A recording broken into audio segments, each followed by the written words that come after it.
നിർമ്മാണ പ്രവർത്തനങ്ങളെയും ഞങ്ങൾ ഒരു നിമിഷം സമർപ്പിച്ച് പ്രാർത്ഥിക്കുന്നു. ഈശോയെ, എല്ലാവരിലേക്കും ദൈവിക കൃപ സമൃദ്ധമായി വർഷിക്കുവാൻ ഈ ആരാധനയിലൂടെ കരുണയാകണമേ എന്ന് പ്രാർത്ഥിച്ചുകൊണ്ട് ദിവ്യകാരുണ്യനാഥനെ വരവേറ്റുകൊണ്ട് ഇരുകരങ്ങളും ഉയർത്തി ശക്തമായി സ്തുതിക്കാം. ഹല്ലേലൂയ, ഹല്ലേലൂയ, മഹത്വം, മഹത്വം, ആരാധന, ആരാധന. ഈശോയെ, നിന്റെ ശക്തി ഈ സമയം ഈ ആലയത്തിൽ പ്രകടമാക്കണമേ എന്ന് പ്രാർത്ഥിക്കുന്നു. ഞങ്ങളുടെ ആലയത്തെ വിശദീകരിക്കണമേ എന്ന് പ്രാർത്ഥിക്കുന്നു. ഹല്ലേലൂയ.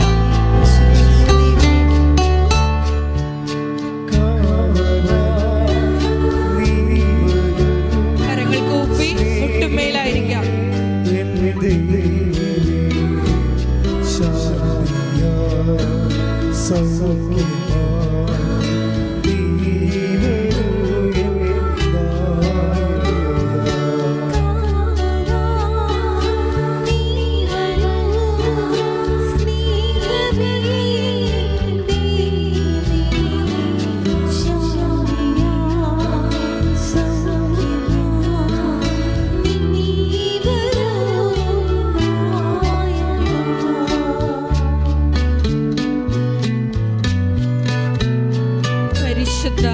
പരമ ദിവ്യകാരുണ്യത്തിന് നേരവും ആരാധനയും സ്തുതിയും പുകഴ്ചയും ഉണ്ടായിരിക്കട്ടെ.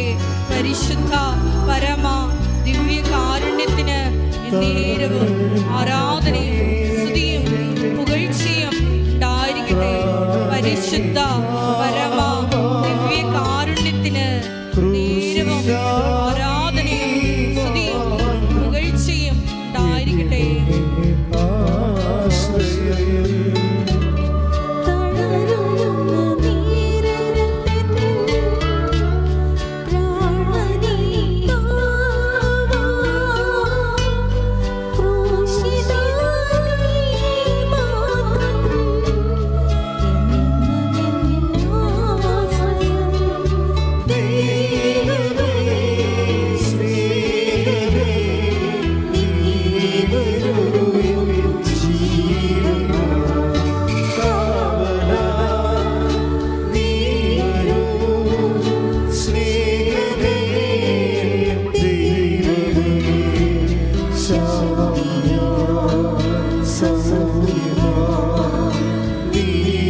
പരിശുദ്ധ പരമ ദിവ്യകാരുണ്യത്തിന് നേരവും ആരാധനയും സ്തുതിയും പുകഴ്ചയും ഉണ്ടായിരിക്കട്ടെ. പരിശുദ്ധ പരമദിവ്യകാരുണ്യത്തിന് നീരവും ആരാധനയും സ്തുതിയും പുകഴ്ചയും ഉണ്ടായിരിക്കട്ടെ. പരിശുദ്ധ പരമദിവ്യകാരുണ്യത്തിന് നീരവും ആരാധനയും സ്തുതിയും പുകഴ്ചയും ഉണ്ടായിരിക്കട്ടെ. എൻ്റെ പ്രിയപ്പെട്ടവരെ, ഉടമ്പടി അതിൻ്റെ നിയോഗത്തിലല്ല, ഉടമ്പടി അതിൽ തന്നെയാണ് ദോഷത്തിൻ്റെ കാരണം. നമ്മൾക്ക് പലപ്പോഴും സന്തോഷം ഉണ്ടാകുന്നത് ഉടമ്പടിയിൽ നമ്മൾ വെച്ചിരിക്കുന്ന നിയോഗങ്ങൾ നിറവേറി കാണുമ്പോൾ നമുക്ക് വല്ലാത്ത സന്തോഷം ഉണ്ടാകും. അത് വലിയ കാര്യം തന്നെയാണ്. പക്ഷേ നമ്മൾ ദൈവത്തിൻ്റെ ഭാഗത്ത് നിന്ന് ഉടമ്പടിയെ വീക്ഷിക്കുമ്പോൾ മറ്റൊരു പ്രതലമാണ് നമുക്ക് വെളിപ്പെടുത്തുന്നത്. എന്താണ് കാരണം? നമുക്ക് ലഭിച്ച നിയോഗങ്ങളിലാണ് നമുക്ക് സന്തോഷം തോന്നുന്നുണ്ടെങ്കിൽ നമ്മൾ ആനന്ദിക്കുന്നത് എന്തെങ്കിലും വസ്തുവകകളിലോ അല്ലെങ്കിൽ നമ്മുടെ സാമ്പത്തിക അഭിവൃദ്ധിയിലോ അല്ലെങ്കിൽ നമ്മുടെ ഭൗതികമായ ജീവിത നിലവാരത്തിൻ്റെ ഉയർച്ചയിലോ എന്തെങ്കിലും ആയിരിക്കും നമ്മൾ സന്തോഷിക്കുന്നത്. കാര്യം ജോലി കിട്ടിയാലും ജപ്തി നടപടി മാറിയാലും ഒക്കെ നമുക്കുണ്ടാകുന്നത് ഭൗതിക നേട്ടങ്ങളാണ്. അപ്പോൾ ഈ ഭൗതിക നേട്ടങ്ങളിലാണ് ഒരാൾ സന്തോഷിക്കണമെങ്കിൽ ദൈവത്തിന് ബേസിക്കായിട്ട് അവിടെ 2ാം സ്ഥാനമേ ഉള്ളൂ. ദൈവത്തിന് ഈ ഉടമ്പടി വിഷയത്തിൽ 1ാം സ്ഥാനം വരണമെന്നുണ്ടെങ്കിൽ നിങ്ങൾ ഉടമ്പടി എടുത്തത് തന്നെ ഒരു സന്തോഷത്തിൻ്റെ കാരണമാകണം. എന്തിനാണ് ഉടമ്പടി എടുത്തതെന്ന് ചോദിച്ചാൽ ഉടനെ പറയാൻ കഴിയണം, എനിക്ക് ദൈവവുമായിട്ട് മുമ്പത്തേക്കാൾ ആഴമായ ഒരു റിലേഷന് വേണ്ടിയാണ് ഞാൻ ഉടമ്പടി എടുത്തത്. അത് സിമ്പിളാണ് സംഭവം. അപ്പോൾ ദൈവത്തിനാണ് ഒന്നാം സ്ഥാനം വരണത്. എന്തിനാണ് ഉടമ്പടി എടുത്തതെന്ന് ചോദിച്ചു കഴിഞ്ഞാൽ നമുക്ക് കൃത്യമായിട്ടുണ്ടാകേണ്ട ഉത്തരം അതിൻ്റെ കാരണം ഈ ബൈബിളിലെ ഈ കർത്താവിൽ വിശ്വസിക്കാൻ കഴിഞ്ഞതിൽ, ആ വിശ്വാസത്തിൻ്റെ നേട്ടങ്ങളിലല്ല, വിശ്വസത്തിൽ മാത്രം, അതായത് കർത്താവിൽ വിശ്വസിക്കാൻ കഴിഞ്ഞതിൽ അവരും കുടുംബവും സന്തോഷിച്ചു. അതാണ് യഥാർത്ഥ സുവിശേഷത്തിൻ്റെ സന്തോഷം. നടപടി പുസ്തകം 16:20-34 ഇവിടെ ശ്രദ്ധിക്കട്ടെ. ഹല്ലേലൂയ, ഹല്ലേലൂയ, ഹല്ലേലൂയ, ഹല്ലേലൂയ. യേശുവേ നന്ദി. ഹല്ലേലൂയ, ഹല്ലേലൂയ. അപ്പോസ്തല പ്രവർത്തനങ്ങൾ 16:34. ദൈവത്തിൽ വിശ്വസിച്ചതുകൊണ്ട് അവനും കുടുംബാംഗങ്ങളും അത്യന്തം ആനന്ദിച്ചു. ഇതാണ് ബേസിക് ജോയ് എന്ന് പറയുന്നത്. ബേസിക് ജോയ്, അടിസ്ഥാന സന്തോഷം. എന്താണത്? അത് ദൈവത്തിൽ നിന്ന് കിട്ടിയ എന്തെങ്കിലും വിടുതലോ. ഇപ്പം അയാളെ സംബന്ധിച്ചിടത്തോളം ഇയാൾ ഈ പാറാവുകാരനാണ്. പാറാവുകാരൻ്റെ ഒരു സാക്ഷ്യമാണ് ഈ ബൈബിൾ എഴുതിയിരിക്കുന്നത്. അപ്പം സാക്ഷ്യം എന്താ വെച്ചാൽ പാറാവുകാരന് സംഭവിച്ചത്, പെട്ടെന്ന് കൊടുങ്കാറ്റുണ്ടായി, വിളക്ക് കെട്ടുപോയി.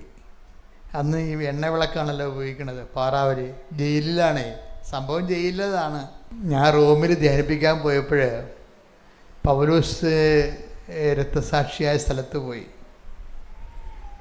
അപ്പോഴവിടെ എന്നെ ഏറ്റവും ആകർഷിച്ചത് ആ 12,000 വർഷം പഴക്കമുള്ള പൗലോസിൻ്റെ കയ്യിൽ ഇട്ടിരുന്ന ചങ്ങല അവിടെ ചില്ലിട്ട് വെച്ചിട്ടുണ്ട്. ഈ ചങ്ങലയൊക്കെ ഇട്ടുകൊണ്ട് തന്നെയാണ് ഈ മനുഷ്യൻ ജയിലിൽ കിടന്നത്. അപ്പോൾ ആ ജയിലിൽ കിടക്കുന്നതിൻ്റെ ഇടയിൽ ഈ തിമോത്തിയും കൂടെ ഉണ്ടായിരുന്ന ഫിലോമോൻ, പല ആൾക്കാരും ജയിലിൽ അദ്ദേഹത്തിൻ്റെ സഹതടവുകാരായിരുന്നു. അപ്പോൾ അവരുമായിട്ട് രാത്രി ഈ ജയിലിലെ കയ്യിൽ കിടക്കുന്ന ചങ്ങല കിലുക്കിക്കൊണ്ട് താളം പിടിച്ച് പാടും. അത് ഇയാളെ കേട്ടതാണ് ഈ പാറാവുകാരൻ പുറത്തു നിന്ന്. അപ്പം വിളക്കുണ്ടായിരുന്നു. കുറച്ച് കഴിഞ്ഞപ്പോൾ പാട്ട് കൂടിയപ്പോൾ കൊടുങ്കാറ്റടിച്ച് വിളക്ക് കെട്ടുപോയി. അപ്പോൾ പാറാവുകാരൻ വാളെടുക്കുകയും തന്നെത്താൻ നെഞ്ചത്തിട്ട് കുത്താൻ പോയി. എന്താ കാര്യം? ഇങ്ങനെ വിളക്ക് കെട്ട് കഴിഞ്ഞാൽ അപ്പം തന്നെ തടവുകാർ രക്ഷപ്പെടും. അപ്പോൾ പിന്നെ ഇയാളെ അവർ വെട്ടിക്കൊല്ലുക വല്ലതും ചെയ്യും. ആര്? സർക്കാർ. അത് കാരണം അത് പേടിയായിട്ട് പുള്ളി തന്നെത്താൻ കുത്തിച്ചാകാൻ പോയി. അപ്പോൾ പൗലോസ് പറയും, സഹോദര, അഹിതമൊന്നും കാണിക്കരുത്, ഞങ്ങൾ ഇവിടെ തന്നെ ഉണ്ടെന്ന് പറയും. ഇതോടുകൂടി പാറാവുകാരൻ്റെ ഐസി അടിച്ചു പോകും. പാറാവുകാരൻ പറയും, എന്തുകൊണ്ടാണ് ഇവർ ഓടാതിരുന്നത്? രക്ഷപ്പെടാൻ ആഗ്രഹിച്ചിട്ട് ഓടാതിരുന്നത് എന്തുകൊണ്ടാണ്? ഒരു ചോദ്യം. രണ്ടാമത്തെ ചോദ്യം, ഇവരെങ്ങനെയാണ് ഈ ചങ്ങലയിട്ട് പാടണത്? ചങ്ങല കാലിലും കയ്യിലും കിടക്കുമ്പോഴും കർത്താവിൻ്റെ പാട്ട് എങ്ങനെ പാടുന്നത്? ആരാണ് ഈ കർത്താവ് എന്ന് ചോദിച്ചിട്ട് ഇവർ ഞങ്ങളിവിടെ തന്നെ ഉണ്ടെന്ന് പറയുമ്പോൾ, നീ അഹിതമൊന്നും കാണിക്കണമെന്ന് പറയുമ്പോൾ, പാറാവുകാരൻ ഇവരോട് ചോദിക്കും, നിങ്ങൾ പാടിയ കർത്താവ് ആരാണെന്ന് ചോദിക്കും. അതാണ് നമ്മുടെ സാക്ഷ്യം കണ്ടിട്ടാണ് മറ്റുള്ളവർ കർത്താവിനെ അറിയണത്. നിങ്ങൾ ആ ഭാഗം ഒന്ന് എടുത്തേ, ശ്രദ്ധിക്കട്ടെ. ഹല്ലേലൂയ, ഹല്ലേലൂയ, ഹല്ലേലൂയ. അപ്പോസ്തല പ്രവർത്തനങ്ങൾ 16 25 മുതലുള്ള തിരുവചനങ്ങൾ.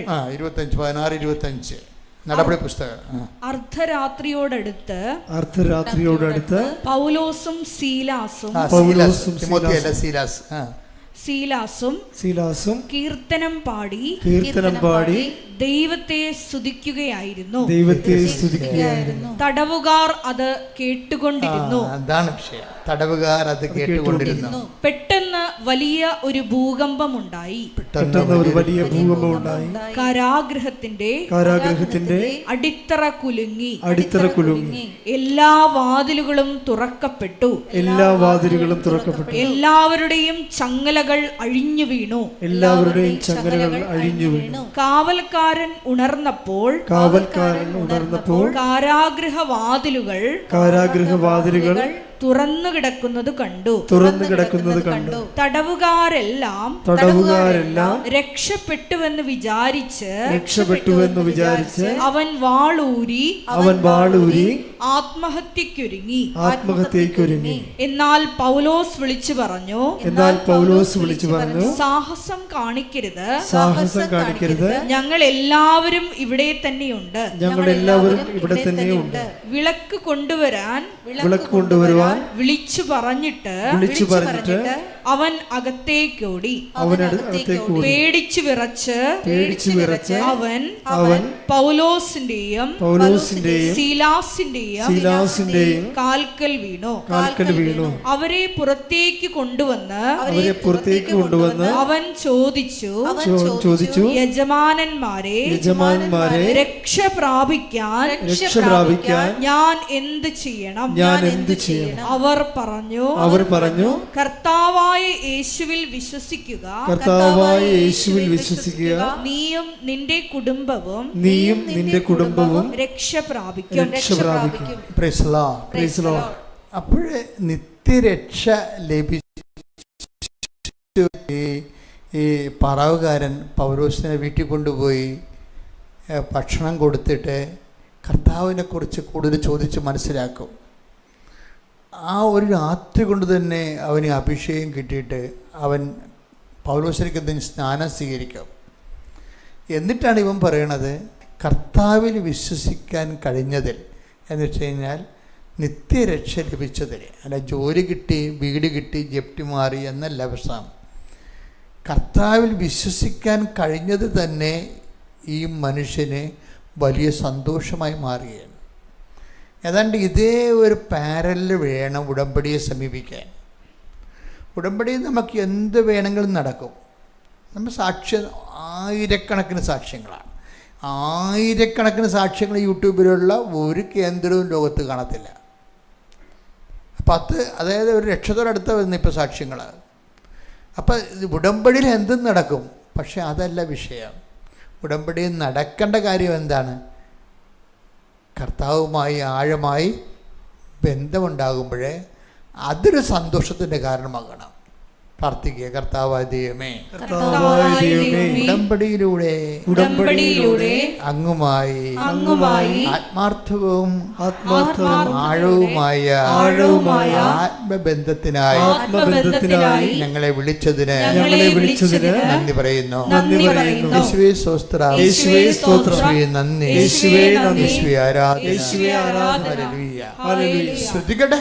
ഹല്ലേലൂയ, ഹല്ലേലൂയ, ഹല്ലേലൂയ, ഹല്ലേലൂയ.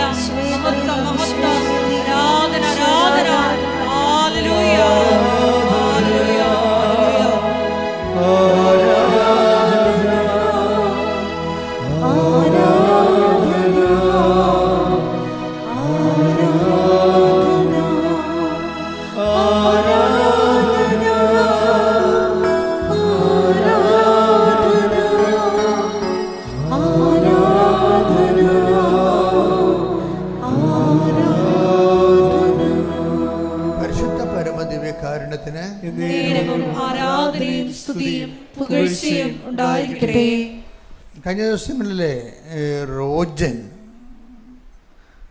ആറനാട്ടുകര തൃശ്ശൂർ, അവിടെ നിന്നൊരു സാക്ഷ്യമുണ്ടായി.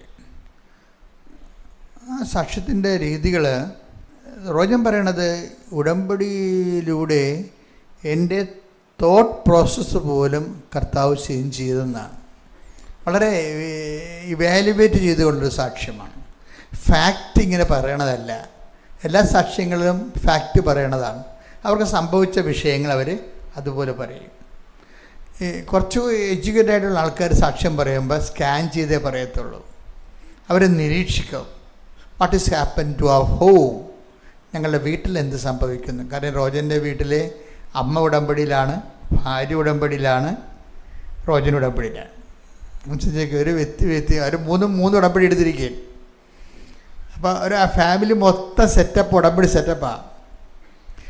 ഇങ്ങനെ വരുമ്പോൾ ഉണ്ടാകുന്ന ഗുണമെന്ന് വെച്ച് കഴിഞ്ഞാൽ ഇവരെല്ലാവരും ഉടമ്പടി മാത്രമല്ല, ഈ ഉടമ്പടി ധ്യാനങ്ങൾ കൃത്യമായും കൂടുന്നവരാണ്. കാര്യം റോജൻ്റെ സംസാരത്തിൽ നിന്ന് ധ്യാനത്തിൻ്റെ കുറേ പോയിൻറ്റ്സ് ആ മനുഷ്യൻ റീകളക്ട് ചെയ്യുന്നുണ്ട്. അതായത് ഞാൻ പറഞ്ഞിട്ടുള്ള കാര്യങ്ങൾ, അതായത് ഉടമ്പടി എന്ന് പറഞ്ഞ വാഗ്ദാനം പ്രാപിക്കുകയാണ്, അതൊരു ജീവിത രീതിയാണ്.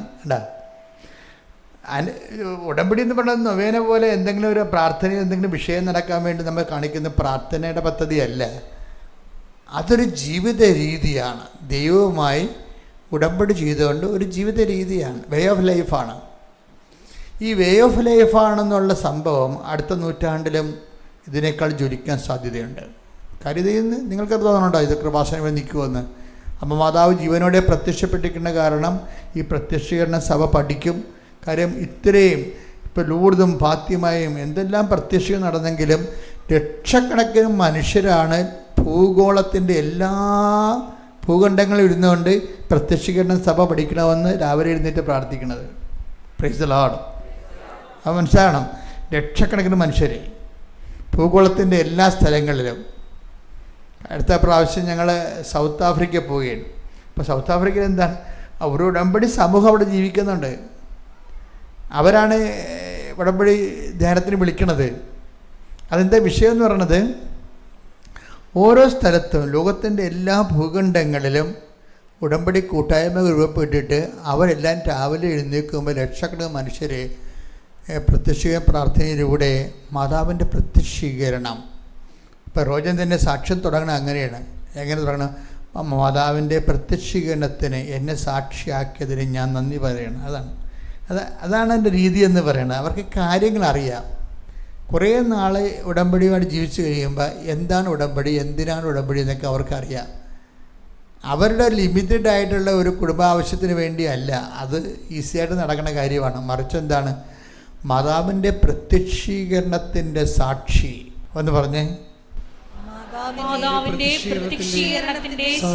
അപ്പോൾ ഉടമ്പടി എടുക്കാൻ നിങ്ങൾ ഉറങ്ങിക്കിടക്കണമെന്ന് വിചാരിച്ചോ? നിങ്ങൾ എഴുന്നേൽക്കുമ്പോൾ നിങ്ങൾ ആരാണെന്ന് ചോദിച്ചാൽ പറയണം, ഞാൻ ഉടമ്പടിയിലൂടെ മാതാവിൻ്റെ പ്രത്യക്ഷീകരണത്തിൻ്റെ സാക്ഷിയാകാൻ ദൈവവിളി സ്വീകരിച്ച ആളാണ്. ഇതൊരു ദൈവവിളിയാണ്. കവനൻ്റെ ഒരു ദൈവവിളിയാണ് ശരിക്കും.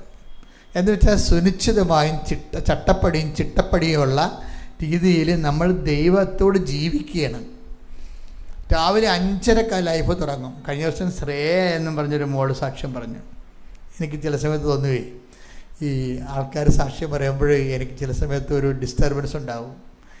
എന്താ ഡിസ്റ്റർബൻസ് എന്ന് പറയുന്നത്, ഈ സാക്ഷ്യം പറയുന്ന ആൾക്കാരെല്ലാം കാനഡയിലുള്ളതും അമേരിക്കയിലുള്ളതും അതുപോലെ തന്നെ കാസർഗോഡുള്ളതും ട്രിവാൻഡ്രത്തുള്ളതും ഇടുക്കിയിലുള്ളതും ഒക്കെയാണ്. അപ്പം ഞാൻ അവർക്ക് ഈ ആലപ്പുഴക്കാർക്ക് ഉടമ്പടിയൊന്നും ഇല്ലേ? അപ്പോൾ എന്താ പ്രശ്നം, എൻ്റെ മനസ്സിൽ എപ്പോഴും തോന്നുന്ന ഒരു വിഷയം എന്ന് പറയുന്നത്, ഈ ആലപ്പുഴക്കാർക്ക് പെട്ടെന്ന് ഇങ്ങനെ വന്നാൽ മതിയല്ലോ. അപ്പോൾ കൂടുതൽ കഷ്ടപ്പെട്ട് വരുന്നവർക്കായി, ഇപ്പോൾ നിങ്ങൾക്കൊക്കെ നിങ്ങളിവിടെ വരണമെങ്കിൽ ചിലരൊക്കെ 3 മണിക്ക് വെളുപ്പിനെ തന്നെ എഴുന്നേറ്റ് റെഡിയാകണം അല്ലേ? 3 മണിക്ക് എഴുന്നേക്ക്. അത് 3 മണിക്ക് എഴുന്നേറ്റാൽ മാത്രമേ നമുക്ക് ഇവിടെ കൃത്യസമയത്ത് ആ വണ്ടി കർത്തമാരുടെ ഇവിടെ വന്ന് നിൽക്കത്തുള്ളൂ. അപ്പം അത്രയും കഷ്ടപ്പെട്ട് വരണത് കാരണം ദൈവം നിങ്ങൾ പ്രാർത്ഥിച്ചില്ലെങ്കിലും നിങ്ങളുടെ ഫിസിക്കൽ അപ്പിയറൻസ് ഇൻവോൾവ്മെൻറ്റും കാണുമ്പോൾ തന്നെ ദൈവം നിങ്ങളെ ഹെൽപ്പ് ചെയ്യും. പക്ഷേ ആ ഒരു ബോധം നമുക്ക്, അതായത് ഇതിൻ്റെ ഇൻവെസ്റ്റ്മെൻ്റ് ഒരു പ്രോബ്ലമാണ് ദൈവമായിട്ടുള്ള. ഇപ്പം ഞാൻ പണ്ട് വള്ളക്കാരുടെ പ്രാർത്ഥന നടത്തുമായിരുന്നു. ഞാൻ ഈ കടലോര കൺവെൻഷൻ നടത്തിയിരിക്കുന്ന കാലത്ത് 10 കൊല്ലം ഈ വള്ളക്കാരൊക്കെ എൻ്റെ അടുത്ത് പ്രാർത്ഥിക്കാൻ വരും. അപ്പോഴേ പ്രാർത്ഥിക്കാൻ വരുമ്പോൾ കൂടുതൽ മത്സ്യം കിട്ടുന്ന ആർക്കാണെന്ന് ഞാൻ നോക്കണം ആർക്കാണ്. അത് കൊല്ലത്തുകാർക്കും ചാവക്കാടക്കാർക്കൊക്കെ. അപ്പം എന്താ വെച്ചാൽ എന്തുമാത്രം കഷ്ടപ്പെട്ട് ഇത് ഇൻവെസ്റ്റ് ചെയ്യുന്നു. അങ്ങനെയാണ് ഇതിൻ്റെ അകത്ത് ഒരു അനുപാതം കണ്ടിരിക്കുന്നത്. ഞാൻ പറഞ്ഞാൽ പക്ഷെ അത് നടപടി ശരിയല്ലല്ലോ. അപ്പം നാട്ടുകാരെന്ത് ചെയ്യും? അപ്പം എൻ്റെ വിഷയത്തിൽ ഈ നമ്മളിപ്പോൾ നാട്ടുകാരായാലും അല്ലെങ്കിൽ നാട്ടിന് പുറത്തുള്ള ആൾക്കാരായാലും ശരി, ചെയ്യേണ്ടതെന്ന് വെച്ച് കഴിഞ്ഞാൽ ഇതൊരു ഇൻവെസ്റ്റ്മെൻറ്റാണ് പ്രോബ്ലം. നാട്ടുകാരായാലും അല്ലെങ്കിൽ നാട്ടിന് പുറത്തുള്ള ആൾക്കാരായാലും ശരി, ചെയ്യേണ്ടതെന്ന് വെച്ച് കഴിഞ്ഞാൽ ഇതൊരു ഇൻവെസ്റ്റ്മെൻറ്റാണ് പ്രോബ്ലം. ഉടമ്പടിയിൽ വരുന്നത് എപ്പോഴും ഇൻവെസ്റ്റ്മെൻറ്റ് എന്ന് പറഞ്ഞാൽ എന്താണ്? നമ്മുടെ ഇൻവോൾവ്മെൻറ്റ് എന്ന് വെച്ചാൽ നമ്മളുടെ പങ്കാളിത്തം. ഉടമ്പടിയിലുള്ള നമ്മുടെ പങ്കാളിത്തം. ഇപ്പോൾ കഴിഞ്ഞ ദിവസം ശ്രേയ എന്ന് പറഞ്ഞൊരു മോൾ സാക്ഷ്യം പറഞ്ഞ് ഞാൻ പറഞ്ഞില്ലേ, അപ്പോൾ അവർ ഈ നാട്ടുകാരത്തെയാണ്, ഇത് ജസ്റ്റ് അപ്പുറത്തെ നാടാണ്, ഗ്രാമമാണ്, ചെത്തി എന്ന് പറയും. അപ്പം ഞാൻ അവിടെയാണ് ഈ കടലോരം നടത്തിക്കൊണ്ടിരുന്നത് 5-10 കൊല്ലം ആ കടലിൽ. അപ്പോൾ അന്നൊക്കെ ഈ ശ്രേയ ഒന്നും ജനിച്ച് കാണത്തില്ല, കാര്യം ഞാൻ 90-കളിലാണ് നടത്തിയത്. ഇവരിപ്പോൾ ഒരു ബിടെക്കുകാരത്തെയാണ്, അവർക്ക് 24 വയസ്സുണ്ട്. 24 വയസ്സൊന്നും വരല്ല, ഞാൻ 30 കൊല്ലം മുമ്പ് നടത്തിയതാണ്, 90 തൊട്ട് 2000 വരെ. അപ്പോൾ എന്താ വിഷയം എന്ന് പറയണത്, ഇവർ ഉടമ്പടി എടുക്കാമെന്ന് തോന്നിയെങ്കിലും ഇവരത് എടുക്കാൻ വരട്ടെ, എനിക്ക് 5:30 എഴുന്നേറ്റ് പരിചയമില്ല. അതാണ് അവരുടെ പ്രശ്നം. 5:30 എഴുന്നേറ്റ് പരിചയമില്ല, പിന്നെ ദിവസവും പള്ളിയിൽ പോയും പരിചയമില്ല. അപ്പോൾ ഉടമ്പടി എടുത്തു കഴിഞ്ഞാൽ 5:30 എഴുന്നേൽക്കണം, ദിവസവും പള്ളിയിൽ പോകണം. അത് അവളെ കൊണ്ട് നടക്കത്തില്ല. അങ്ങനെ ഒരു ചിട്ടയില്ല ജീവിതത്തിൽ. അപ്പം അതുകൊണ്ട് പാടാണ്. അപ്പം തെറ്റിപ്പോയാൽ അത് പ്രശ്നമാണോ, അതുകൊണ്ട് ഉടമ്പടി എടുക്കണ്ട. അമ്മ ഉടമ്പടി എടുത്തിട്ടുണ്ട്, അവരുടമ്പടി എടുത്തില്ല. കുറച്ച് കഴിഞ്ഞപ്പോൾ ശ്രേയക്ക്, നമുക്കറിയാമല്ലോ, നമ്മുടെ ജീവിതത്തിൽ ഇങ്ങനെ കുറച്ച് മുന്നോട്ട് പോകുമ്പോൾ ജീവിതത്തെ വിലയിരുത്തിയാൽ നമുക്ക് മനസ്സിലാകും. ജീവിതത്തെ നമ്മൾ നിഷ്പക്ഷമായിട്ട് വിലയിരുത്തിയാൽ, നിങ്ങളുടെ കല്യാണം, ജോലി, നിങ്ങളുടെ പ്രൊമോഷൻ, നിങ്ങളുടെ യാത്ര, നിങ്ങളുടെ കുടുംബജീവിതം, അതിന് വരുന്ന ബാധ്യതകൾ, അതിന് വരുന്ന തടസ്സങ്ങൾ, അതിന് വരുന്ന ഭാരങ്ങൾ എല്ലാം നമ്മളിങ്ങനെ അരിച്ചൊക്കെ ഗുണിച്ചൊക്കെ നോക്കിക്കഴിഞ്ഞാൽ, നിങ്ങൾക്ക് ബുദ്ധിയുള്ളവരാണെങ്കിൽ ഒരു കാര്യം മനസ്സിലാകും. എന്താ കാര്യം? പല കാര്യങ്ങളും നമ്മൾക്ക് ഒറ്റയ്ക്ക് നടക്കത്തില്ല. അതാണ് വിഷയം. ജീവിതത്തെ നിഷ്പക്ഷമായിട്ട് വിലയിരുത്തി നോക്കിക്കോ. പല കാര്യങ്ങളും ഒറ്റയ്ക്ക് നടക്കത്തില്ല. അങ്ങനെയാണ് ജീവിതം ദൈവം ഡിസൈൻ ചെയ്തിരിക്കുന്നത്.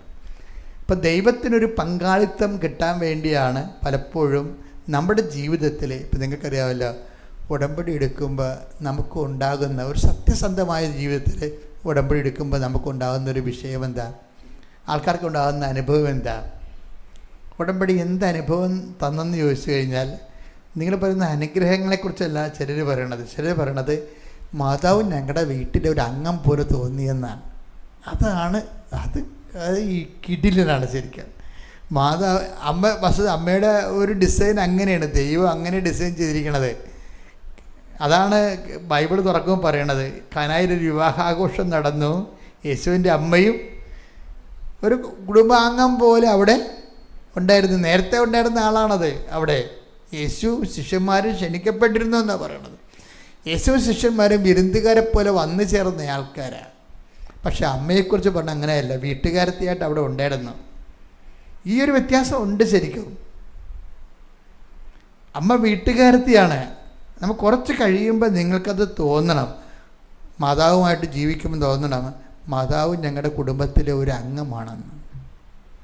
അമ്മ കുടുംബത്തിലെ അംഗമായത് കൊണ്ടാണ് ഇപ്പം റോജൻ്റെ സാക്ഷ്യത്തിൽ ഒരു പോയിൻ്റ്, കുറേ പോയിൻറ്റ്സുകളുണ്ട്. അതിൽ ഒരു പോയിൻ്റ് എന്ന് പറയണത്, അദ്ദേഹം പറയണത് അച്ഛൻ്റെ ക്ലാസ്സുകളിലെ വാഗ്ദാനം പ്രാപിക്കാനുള്ളതാണല്ലോ ഉടമ്പടി എന്ന് പറയണത്. അപ്പോൾ വാഗ്ദാനം പ്രാപിക്കുമ്പോൾ ഫസ്റ്റ് ഗഡുവെന്ന് പറഞ്ഞാൽ എന്താണ്? ചെങ്കടൽ കടക്കുകയാണ്. എന്നിട്ട് അദ്ദേഹം തന്നെ പറയും, അത് ആ ചെങ്കടലിലെ പ്രോസസ്സ് കഴിഞ്ഞാൽ നമ്മുടെ പാപങ്ങളെല്ലാം ഒഴിവായി നമ്മൾ ക്ലീനാകും എന്ന് പറയും. പക്ഷേ എനിക്കിതുവരെ അത് പറ്റിയിട്ടില്ല. അത് സ്വന്തമായിട്ട് പറയണം. എനിക്കിതുവരെ പറ്റിയിട്ടില്ല.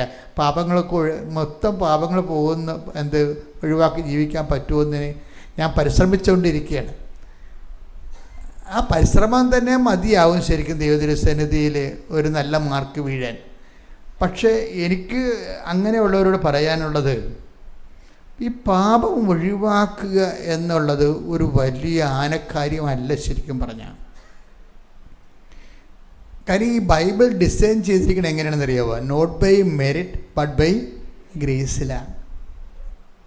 അതായത് നമ്മളുടെ ഒരു കഴിവിനെ ബൈബിള് അതിൻ്റെ ഒരു പ്രാഥമികമായ ഇൻവെസ്റ്റ്മെൻ്റായിട്ട് മാത്രമേ എടുക്കുന്നുള്ളൂ.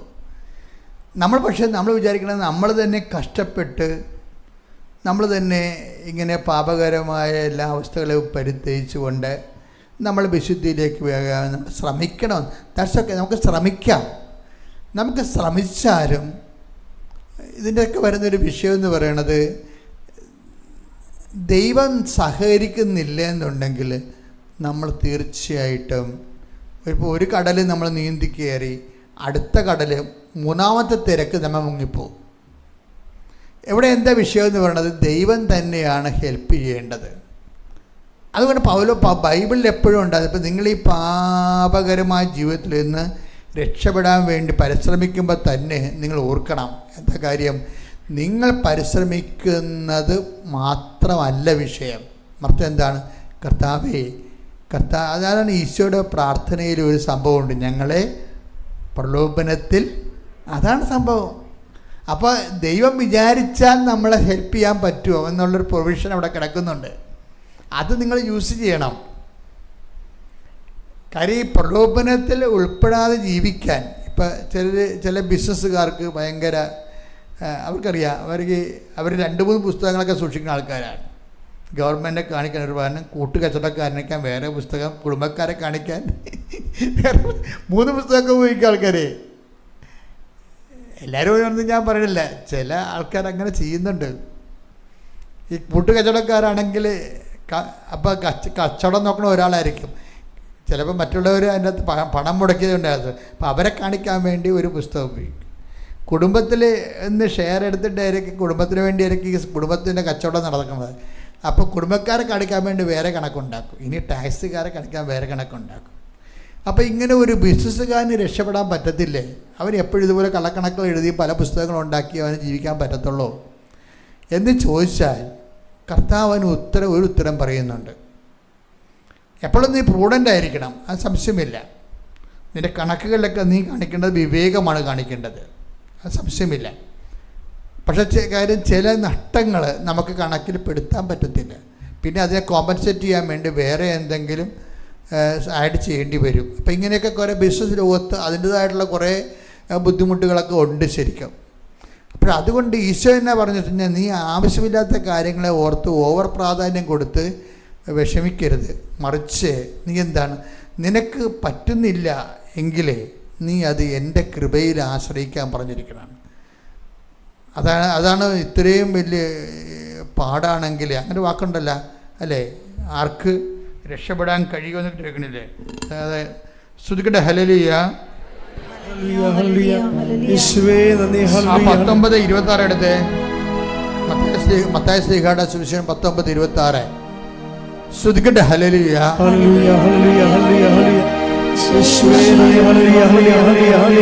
മത്തായി 19:25-26 ശിഷ്യന്മാർ ഇത് കേട്ട് വിസ്മയഭരിതരായി അവനോട് ചോദിച്ചു, അങ്ങനെയെങ്കിൽ രക്ഷപ്പെടാൻ ആർക്ക് സാധിക്കും? യേശു അവരെ നോക്കി പറഞ്ഞു, മനുഷ്യർക്ക് ഇത് അസാധ്യമാണ്, എന്നാൽ ദൈവത്തിന് എല്ലാം സാധ്യമാണ്.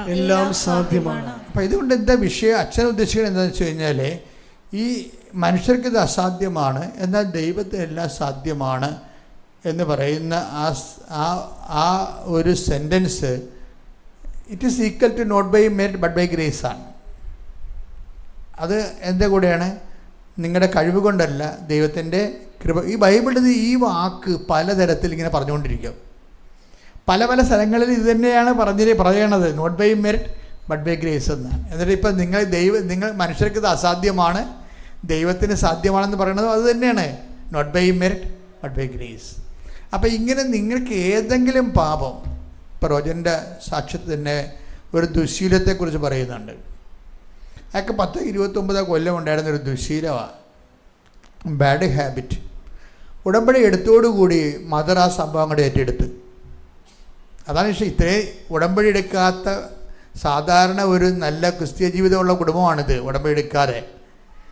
പക്ഷേ സാധാരണ ക്രിസ്ത്യ ജീവിതമുള്ള കുടുംബമാണെങ്കിലും അതിൻ്റെ അകത്ത് എന്താണ്, അവർക്ക് ഈ ബാഡ് ഹാബിറ്റും കാര്യങ്ങളൊക്കെ ഉണ്ട്. അത് വലിയ ആനക്കാരും ഇവിടെ കാണുന്നില്ല.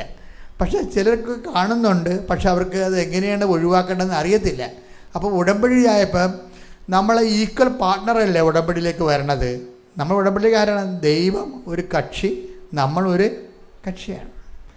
അപ്പം നമ്മളെ സംബന്ധിച്ചിടത്തോളം ദൈവം ആത്മാർത്ഥമായിട്ടാണ് നിൻ്റെ ഉടമ്പടി പോകണമെങ്കിൽ ദൈവം പറയും, എനിക്ക് പറ്റുന്നൊരു പാർട്ട്ണറായിട്ട്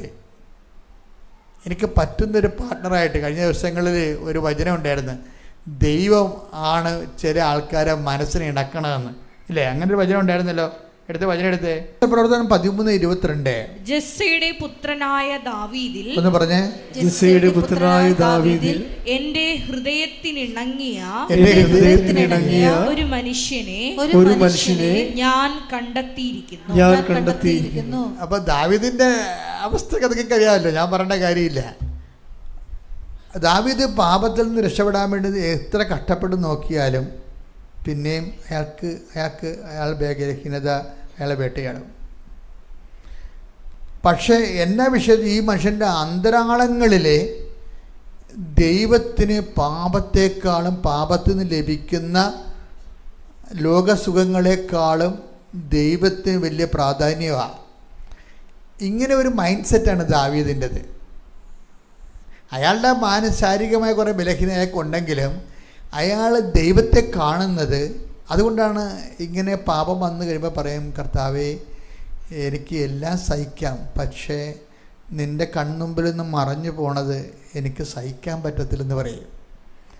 അതാണ് ആ മനുഷ്യൻ്റെ മാനസികാവസ്ഥ. അതാണ്, എനിക്ക് എല്ലാം സഹിക്കാം, പക്ഷേ ഇതിൻ്റെ പേരിൽ നിന്നെ എനിക്ക് മിസ് ചെയ്യാൻ പാടില്ല. എനിക്ക് മിസ് ചെയ്താൽ പിന്നെ ജീവിക്കാൻ നിന്നെ എനിക്ക് നഷ്ടപ്പെട്ടാൽ പിന്നെ എനിക്ക് ജീവിക്കാൻ പറ്റത്തില്ല. എന്നിട്ട് പുള്ളി കണ്ണീരോടെ പറയും, അങ്ങയുടെ തിരുസന്നിധി നിന്നെ തള്ളിക്കളയരുത്. അത് നമ്മൾ പറയുന്നേക്കാൾ വലിയ അർത്ഥമുള്ള വാക്കാണത്. ദാവീദ് ഉദ്ദേശിച്ചത് ഇന്നും വ്യാഖ്യാനിച്ച് മാറിയിട്ടില്ല. എന്താ കാര്യം? ദാവീദ് ഉദ്ദേശിച്ചത് എന്താ പറയുക? ദാവീദിൻ്റെ ഉദ്ദേശം എന്താ? അതാണ് എല്ലാ ആർഭാടങ്ങളെയും രാജകീയമായ ഔന്നത്യങ്ങളെക്കാൾ വലുതാണ് ദൈവം. അതുകൊണ്ട് എന്ത് ചെയ്ത് അദ്ദേഹം അതെല്ലാം ഊരിക്കളഞ്ഞ്, ഉടുപ്പെല്ലാം, അദ്ദേഹം സ്ഥാനവസ്ത്രങ്ങളെല്ലാം ഊരിക്കളഞ്ഞ് ചാരം പൂശി കട്ടൻ്റെ അടിയിൽ പോയി കമന്ന് കിടന്ന് അതേ കർത്താവിൻ്റെ അടുത്ത് തൻ്റെ അനുതാപം എങ്ങനെ എക്സ്പ്രസ് ചെയ്യാൻ പുള്ളിക്കാരൻ സ്വന്തമായിട്ട് ഉണ്ടാക്കിയതാണ്. ആ എക്സ്പ്രഷൻസ് ഓഫ് കൺട്രീഷൻ ദാവീദിൻ്റെ മാത്രം പ്രോഡക്റ്റാണത്.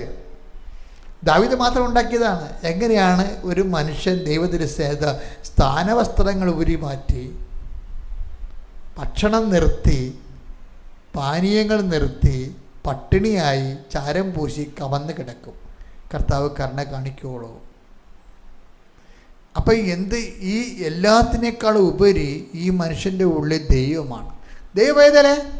എന്തെങ്കിലും തരത്തിൽ ഏതെങ്കിലും തിന്മയെ നിനക്ക് അതിജീവിക്കാൻ പാടാണെങ്കിൽ, ഞാൻ പലപ്പോഴും കുമ്പസാരക്കൂട്ടി ഇരിക്കുമ്പോൾ കുറേ പാപങ്ങൾ ആൾക്കാർ പറയുമല്ലോ.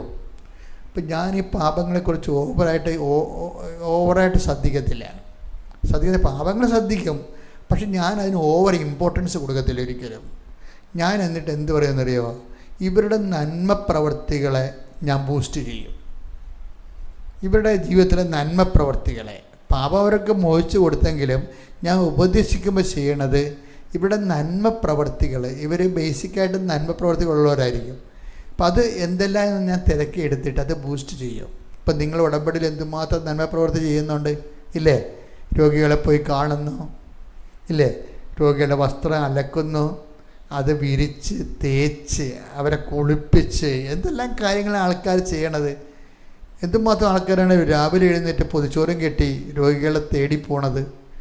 അപ്പോൾ ഈ നന്മ പ്രവർത്തികളും മനുഷ്യന്മാരിലുണ്ട്. അതിനേക്കാൾ ഇടിവെട്ട് പ്രവർത്തനമാണ് ഉടമ്പടിയിലൂടെ ഈ കർത്താവിനെ കൈമാറുന്നത്, വിശ്വാസം കൈമാറുന്ന വിശ്വാസ പ്രവർത്തനം.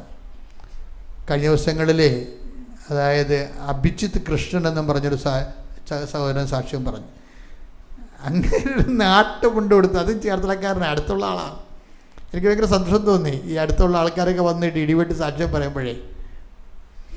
അപ്പോൾ അത് ചേർത്തലക്കാരനാണ്, മറ്റൊരു അടുത്തുള്ള സ്ഥലമാണ്. അപ്പോൾ ഈ അഭിജിത്ത് കൃഷ്ണൻ്റെ സാക്ഷ്യം എന്ന് പറയുന്നത്, അയാൾ പറയണത് ഞാൻ മെക്കാനിസ്റ്റിൻ്റെ പരീക്ഷയ്ക്ക് പോയിരിക്കുമ്പോൾ ഇവന് അത്രയും ഹോംവർക്കൊന്നുമില്ല. അപ്പോൾ ഒരു എൻജിൻ കാണിച്ച്, അപ്പോൾ ഞാൻ ഇത് അഴിക്കാൻ പറഞ്ഞു പരീക്ഷയ്ക്ക്. അവൻ അഴിക്കുന്ന വിധമൊക്കെ എഴുതി വെച്ചും എഞ്ചിനെ ചെന്ന് തൊട്ടിട്ട് ഈ എഞ്ചിൻ ആദ്യം കാണുകയാണ്. അപ്പോൾ അമ്മയോട് വെച്ചു, അമ്മയെ എങ്ങനെയാണ് അഴിക്കണത്? അമ്മയെന്ന് പറഞ്ഞാൽ ആരാണ്? ഉടമ്പടിയിൽ, ആളുടമ്പടിയിലാണ്. അതാണ് ഈ നമ്മൾ അമ്മയുമായിട്ട് ഉടമ്പടി ചെയ്യുമ്പോൾ അമ്മ നമ്മുടെ ഒരു സഹയാത്രികയായി മാറും. ഉടനെ ഈ അഭിജിത്ത് കൃഷ്ണൻ അമ്മയോട് ചോദിക്കും, അമ്മ ഇത് എങ്ങനെ അഴിക്കണമെന്ന് ചോദിച്ചു. അപ്പോൾ അമ്മ പറയും, നീ അടുത്ത് ചെല്ലാൻ പറയും. അപ്പോൾ ഇവരിന് എഞ്ചിൻ ആദ്യം 2 എഞ്ചിൻ കാണിച്ചിട്ടുണ്ട്. 2 എഞ്ചിൻ കാണിച്ചിട്ടുണ്ട്. ഒരു എഞ്ചിൻ ഈ ഗ്രീസൊക്കെ പറ്റി കുഴപ്പമായിരിക്കണ എഞ്ചിനാണ്, ഒരു എഞ്ചിൻ നല്ല മിടുക്കനായിട്ട് സ്മാർട്ടായിട്ടിരിക്കുന്ന എഞ്ചിനാണ്. അപ്പോൾ ഇവൻ എന്നാ ചെയ്ത് കുഴപ്പം പിടിച്ചിരിക്കുന്ന എഞ്ചിൻ്റെ അടുത്ത് ചെന്നുവെച്ചും ഈ ഒരു സാധനത്തെ പിടിച്ച് വലിച്ചപ്പോൾ പിസ്റ്റൺ ഓപ്പണായി. ഉടനെ എക്സാമിനർ വന്നിട്ടും പറഞ്ഞ്, ഈ പിസ്റ്റൺ എന്തിനു വേണ്ടിയാണ് ഉപയോഗിക്കണമെന്ന് ചോദിച്ചു. അപ്പോൾ ഉപയോഗിക്കുന്ന കാര്യങ്ങൾ പറഞ്ഞ്. അപ്പോൾ എക്സാമിനർ വിചാരിച്ച് ഇവൻ പിസ്റ്റനെ പിടിച്ച് വലിച്ചപ്പോഴേ അതിൻ്റെ അകത്തുനിന്നുണ്ടെന്ന കുറേ സാധനങ്ങൾ ഓപ്പറേറ്റായി. അപ്പോൾ ഈ എക്സാമിനർ വിചാരിച്ചിരിക്കുന്നത് ഇവനിതെല്ലാം അറിഞ്ഞുകൊണ്ടാണ് ചെയ്യണമെന്നാണ്. പക്ഷേ ഇവനെ അറിയാൻ പല പൊട്ടങ്ങൾക്ക് പോയി ചെയ്തതാണ്. പൊട്ടങ്ങൾക്ക് ചെയ്തതല്ല, അമ്മ ചെയ്യിച്ചതാണ്. അമ്മ കൂടെ നിൽക്കുമ്പോൾ ഇതുപോലെ കുറേ കസരത്തുകൾ നടക്കും. ഇവനാണെങ്കിൽ അമ്മയുമായിട്ട് നല്ല ടൈറ്റ് റിലേഷനാണ്. ടൈറ്റ് റിലേഷൻ എന്ന് പറഞ്ഞാൽ പുള്ളിക്കാരൻ പറയണത്, ഞാൻ 33 നഗരസഭയിൽ പോയിട്ടുണ്ട്. കേരളത്തിൻ്റെ പാലക്കാട് മുതൽ എല്ലായിടത്തും പോയി പത്രം കൊടുക്കും. ഇതൊക്കെയാണ് ആൾക്കാരുടെ അവസ്ഥ. ഇവരൊക്കെ അമ്മയെന്നൊക്കെ വിളിച്ചാൽ പിന്നെ എങ്ങനെയാണ് ഈ എഞ്ചിനൊക്കെ തുറക്കാതെ വരുന്നത്? എഞ്ചിനൊക്കെ തുറന്നു തരും, ഒരു സംശയമില്ല. അതായത് ഈ യദുകൃഷ്ണൻ്റെ ഇൻവെസ്റ്റ്മെൻറ്റ് ഭയങ്കരമാണ്. യദുകൃഷ്ണനല്ല, അഭിജിത്ത് കൃഷ്ണൻ്റെ. എന്താ വിഷയത്തിൽ അവൻ ചെയ്യണമെന്ന് വെച്ച് കഴിഞ്ഞാൽ എല്ലാ നഗരസഭയിലും, അവൻ്റെ നഗരസഭ ജോലിയുള്ള ആളാണെന്ന് തോന്നുന്നു, അവിടെ ബന്ധമുണ്ടല്ലേ. പിന്നെ നഗരസഭയിൽ പോകേണ്ട, നഗരസഭ നോക്കിയെടുത്തിട്ട് കേരളത്തിലെ മൊത്തം നഗരസഭ 33 നഗരസഭ ഉണ്ട്. അവിടെ എല്ലായിടത്തും പോയി പത്രം കൊടുത്തിട്ട് ക്രിസ്തുവിനെക്കുറിച്ച് സംസാരിക്കും. ഞാൻ പറഞ്ഞ അവനോട് ക്രിസ്തുവിനെക്കുറിച്ച് സംസാരിക്കാൻ ഞാൻ പറഞ്ഞിട്ടില്ല. ഞാൻ അവനെ കണ്ടിട്ടില്ല. ഒരു ഉടമ്പടിയിലാകുമ്പോൾ മാതാവ് ഇവരുമായിട്ട് റിലേഷനാവും. അപ്പം പിന്നെ അമ്മ ഇവനെ വഴി നടത്തും. ബസ്സിൽ കയറി കഴിയുമ്പോൾ ഇങ്ങനെ നഗരസഭയിലൊക്കെ പോകാൻ വേണ്ടി ബസ്സിന് പോകുമ്പോൾ പരിശുദ്ധാത്മാവ് നിറഞ്ഞിട്ട് ഇവൻ ബസ്സിൽ നിന്നുകൊണ്ട് കർത്താവിൻ്റെ പാട്ടുകൾ പാടുമ്പോൾ ആൾക്കാരെല്ലാം ശ്രദ്ധിക്കും. അപ്പോഴിവൻ ഈശോയെക്കുറിച്ചും ഉടമ്പടിയെക്കുറിച്ചും മാതാവിനെക്കുറിച്ചൊക്കെ സംസാരിക്കും. ഇങ്ങനെയാണ് ആൾക്കാരെ പ്രേക്ഷിത വേല ചെയ്യണത്. കുറേ കത്തോലിക്കൻ കച്ചവടക്കാർ പിണ്ണാക്കും കൊടുക്കും, അരിയും കൊടുക്കും, പരിപ്പും കൊടുക്കും, അതിൻ്റെ കൂടെ ഒരു പത്രം കൊടുക്കും. എങ്ങനെയുണ്ട് പരിപാടി? ഇത് എപ്പോഴും ഓർത്തേക്കണം. എനിക്ക് ഏറ്റവും പേടി കച്ചവടക്കാരുടെയാണ്. എന്താ സംഭവം? വീട്ടിൽ ഒരു കച്ചവടം ഉണ്ടാകും, അവർ പത്രം കൊണ്ട് ഓരോരുത്തും പോകത്തില്ല. എന്താ കാര്യം? ഞങ്ങളുടെ കടയിൽ ആൾ വരുന്നില്ല, മക്കളിത് വർക്കൗട്ട് ചെയ്യത്തില്ല. ഇത് ദൈവത്തിൻ്റെ കണ്ണിൽ പൊടിയിടുകയാണ്. നിങ്ങളതിൻ്റെ അത് പിണ്ണാക്കും ചുരുട്ടി കൊടുക്കും, അരിയും കൊടുക്കും, കപ്പയും കൊടുക്കും, അതിൻ്റെ കൂടെ ഒരു പത്രവും കൊടുക്കും. അത് വർക്കൗട്ട് ചെയ്യത്തില്ല. എന്താ പ്രശ്നം വെച്ച് കഴിഞ്ഞാൽ നിങ്ങൾ ഈ അഭിജിത്ത് കൃഷ്ണൻ്റെ കൂടെയാണ് മത്സരിക്കണത്. അതാണ് പ്രശ്നം. അഭിജിത്ത് കൃഷ്ണനെ പോലെയുള്ള ആൾക്കാരുടെ കൂടെയാണ് നമ്മൾ മത്സരിക്കണമെന്ന് ഓർക്കണം.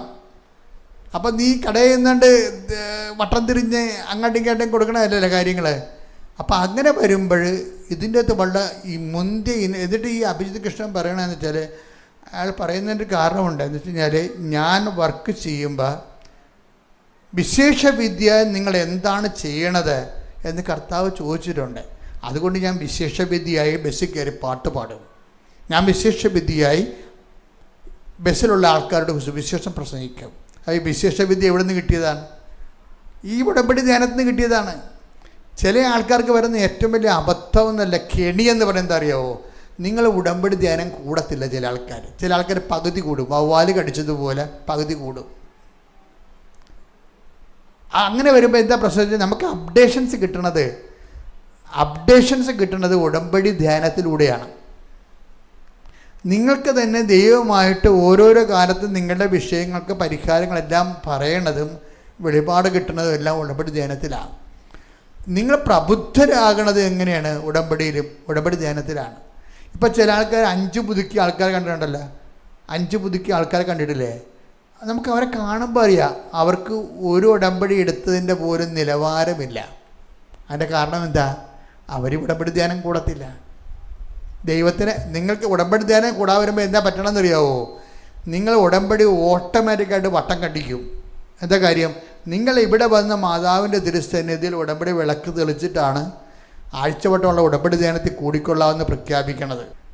ആഴ്ചവട്ടമുള്ള ഉടമ്പടി ധ്യാനത്തിൽ കൂടിക്കൊള്ളാമെന്ന് പ്രഖ്യാപിച്ചിട്ടാണ് ഈ ആൾക്കാർ ഉടമ്പടി ധ്യാനം കൂടാതിരിക്കുമ്പോൾ എന്നാ സംഭവിക്കുന്നത്? അപ്പം വട്ടം കണ്ടിക്കും. ഉടമ്പടി വട്ടം കണ്ടിക്കണമല്ല, ദൈവത്തിനെ പറ്റിച്ചതിന് നിങ്ങൾ പരിഹാരം ചെയ്യേണ്ടി വരും. ദൈവത്തിനെ പറ്റിച്ചതിന് പരിഹാരം ചെയ്യേണ്ടി വരും. കാര്യം ഉടമ്പടി വളരണത് പ്രബോധനത്തിലൂടെയാണ് വളരണത്. അതിൻ്റെ പ്രബോധനം കിട്ടിയ ആൾക്കാരാണ്, പ്രബോധനം ഫോളോ ചെയ്യുന്നവരാണ് വലിയ സാക്ഷ്യങ്ങൾ പറഞ്ഞത്. ഈ അഭിജിത് കൃഷ്ണൻ പറഞ്ഞു കേട്ടില്ലേ? ആ വചനം എടുത്ത് 5:46 സ്തുതിക്കട്ടെ. ഹല്ലേലൂയ ഹല്ലേലൂയ യേശുവേ നന്ദി. ഹല്ലേലൂയ ഹല്ലേലൂയ ഹല്ലേലൂയ ഹല്ലേലൂയ യേശുവേ ആരാധന ആരാധന ആരാധന. മത്തായി 5:46 മത്തായി 5:46 നിങ്ങളെ സ്നേഹിക്കുന്നവരെ നിങ്ങൾ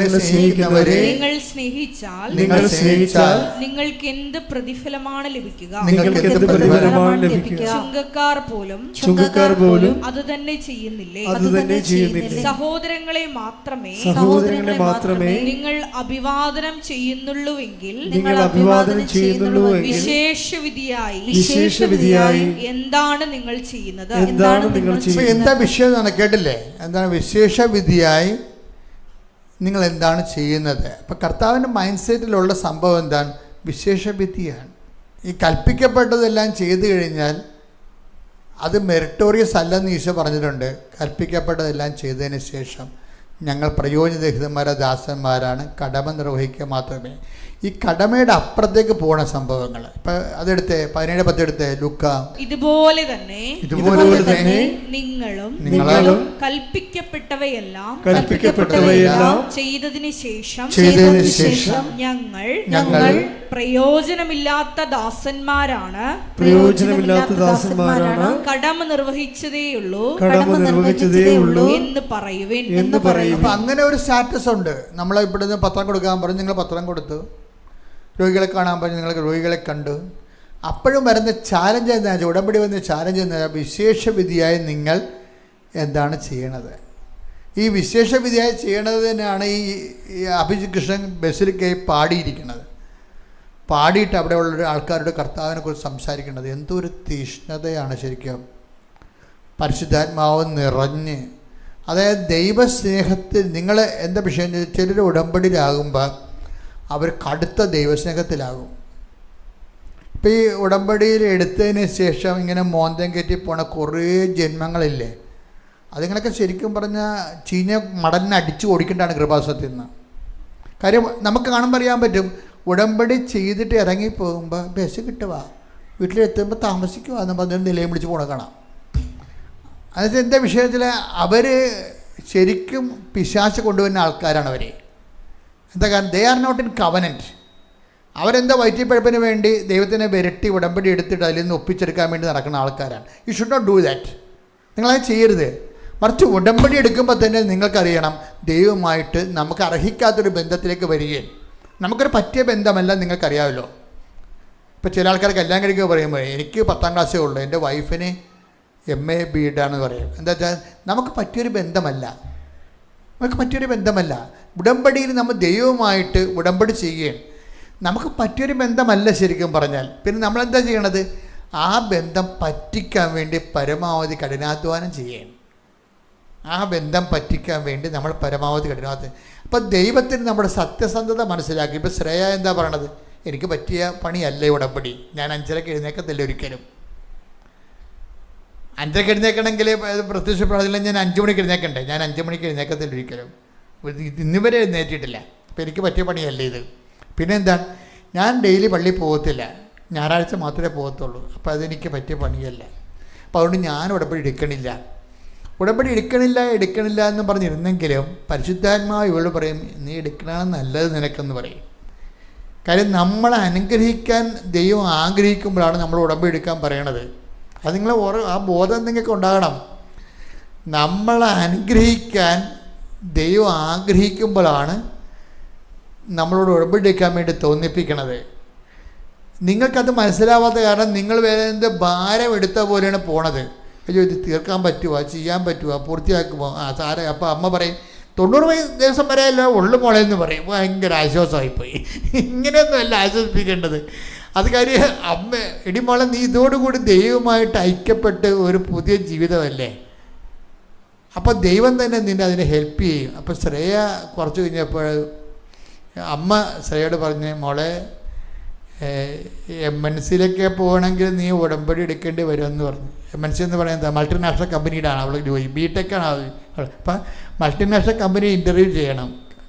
അപ്പോൾ ഈ ഗൂഗിൾ പോലെയുള്ള മൾട്ടിനാഷണൽ കമ്പനികളാണ്, പല കമ്പനികളുണ്ട്, ടയോട്ടയും MNC ആണ്. അപ്പോൾ ഇതുപോലെ ഉള്ള ഈ മൾട്ടിനാഷണൽ കമ്പനി, അപ്പോൾ അമ്മ പറയും നിനക്ക് MNCയിലൊക്കെ ജോലി വേണമെന്നുണ്ടെങ്കിൽ എൻ്റെ മകളെ ഇപ്പോഴത്തെ ഉള്ള കപ്പാസിറ്റി കൊണ്ട് പറ്റത്തില്ല. കാര്യം BTechകാർ ചവറ് പോലെ ലോകത്തുണ്ട്. Then why should you be selected? നീ എന്തുകൊണ്ട് സെലക്ട് ചെയ്യണം? അതുകൊണ്ട് നിനക്കിനി ദൈവത്തിനെ കൂടാതെ മുന്നോട്ട് പോകാൻ പറ്റത്തില്ല, അതുകൊണ്ട് നീ ഉടമ്പടി എടുക്കണമെന്ന് അമ്മ ഉപദേശിക്കും. അപ്പോൾ അവൾ എന്ത് ചെയ്യുമെന്ന് വെച്ചാൽ അവൾ അതൊക്കെ മനസ്സിലാകും, അത് കറക്റ്റ് സംഭവമാണെന്ന് മനസ്സിലായി. അമ്മ പറയണ കറക്റ്റാണ്, BTechകാർ ഒത്തിരി പേരുണ്ട്, എനിക്ക് MNC ജോലി കിട്ടണമെന്ന് പറഞ്ഞാൽ ഞാൻ അത്രയും ക്വാളിറ്റേറ്റീവ് അല്ല, എക്സ്പീരിയൻസ്ഡും അല്ല, എന്നേക്കാൾ എക്സ്പീരിയൻസ് ഉള്ള ആൾക്കാരുണ്ടാകും, പിന്നെ എനിക്കാണ് ഞാൻ കിട്ടുന്നത്. അപ്പോൾ നോട്ട് ബൈ മെറിറ്റിൽ ഇത് വർക്ക് ചെയ്യത്തുള്ളൂ. കണ്ട, അതാണ് സംഭവം വരുന്നത്, നോട്ട് ബൈ മെറിറ്റിൽ ഇത് വർക്ക് ചെയ്യത്തുള്ളൂ. അപ്പോൾ ശ്രേയ എന്നാ ചെയ്തെന്ന് വെച്ചാൽ ഇതിൻ്റെ ഇൻവെസ്റ്റ്മെൻറ്റ് ചെയ്യാൻ നോക്കും. എന്താണ്, അവൾ ഇതിൻ്റെ ഒരു ട്രയൽ എടുക്കും. ട്രയൽ റണ്ണപ്പോൾ പറഞ്ഞു, ഞാൻ പണ്ട് ഒരു ഇടവക ഇരുന്നപ്പോൾ അവിടെ ബസ് സർവീസ് ഇല്ല. ആ ബസ് സർവീസിന് വേണ്ടി 2.5 കൊല്ലം കഷ്ടപ്പെട്ടിട്ട് അവസാനം ബസ് സ്വന്തമായിട്ട് ഒരാളെ കൊണ്ട് മേടിപ്പിച്ചിട്ടാണ് സർവീസ് ഉണ്ടാക്കിയത്. അപ്പോൾ അതിക്ക് മുമ്പ് ഈ വെഹിക്കിൾ ഇൻസ്പെക്ടർ വന്നിട്ട് ട്രയൽ റൺ എടുക്കും. ട്രയൽ റൺ, ആ റോഡിൽ കൂടി ബസ് ഓടിക്കാൻ പറ്റുമോ ഇല്ലേ എന്നുള്ളതിനെക്കുറിച്ച്, ബമ്പുണ്ടാ ഹമ്പുണ്ടാ എന്നൊക്കെ കുറിച്ച് വെച്ച് ഒരു റിപ്പോർട്ടിംഗ് ഉണ്ട്. ഇതുപോലെ ഉടമ്പടിക്ക് ഈ ശ്രേയ ഒരു ട്രയൽ റൺ എടുക്കും. എന്താ കാര്യം, ഉടമ്പടി എടുക്കാതെ തന്നെ ഒരു 3 മാസത്തേക്ക് ഉടമ്പടിയിലാണെന്നും പറഞ്ഞ് ജീവിക്കും. അതൊക്കെയാണ് ആൾക്കാർ ഇങ്ങനെയാണ് ആൾക്കാർ പോണത്. ഭയങ്കര രസമാണ്. ഉടമ്പടിയെ ട്രയൽ റൺ എടുക്കുകയാണ്. അപ്പോൾ എന്ത് അല്ലാതെ നാത്തം പറഞ്ഞ് വീട്ടുകാർ പറഞ്ഞ് അവർ പറഞ്ഞ് ഇവർ പറഞ്ഞ് എന്നാൽ ഞാൻ ഇപ്പോൾ ഞങ്ങളുടെ നാട്ടിലുള്ള എല്ലാവരും എടുത്ത്, ഇനിയിപ്പോൾ ഞാനായിട്ട് എടുക്കാതിരിക്കണമെന്ന് പറഞ്ഞ് വന്ന് എടുക്കണ ആൾക്കാരും ഉണ്ട് ഉടമ്പടി. ഞങ്ങളുടെ അയൽവാസികളെല്ലാവരും എടുത്തിട്ടുണ്ട് ഉടമ്പടി. എന്ത് സ്വന്തമാണെന്ന് അറിയാൻ പാടില്ല, എന്നാലും ഇനി ഞാനായിട്ട് എടുക്കാതിരിക്കേണ്ട കാര്യമില്ലെന്ന് പറഞ്ഞുകൊണ്ട് അവരും വന്നെടുക്കും. അങ്ങനെ ഓട്ടോമാറ്റിക് ഉടമ്പടിക്കാരും ഉണ്ട്. അപ്പോൾ ഇതുപോലെ ട്രയൽ എടുക്കുന്ന ആൾക്കാരുണ്ട്. അപ്പോൾ ഇതൊക്കെ ദൈവം കാണുന്നില്ലേ മക്കളെ?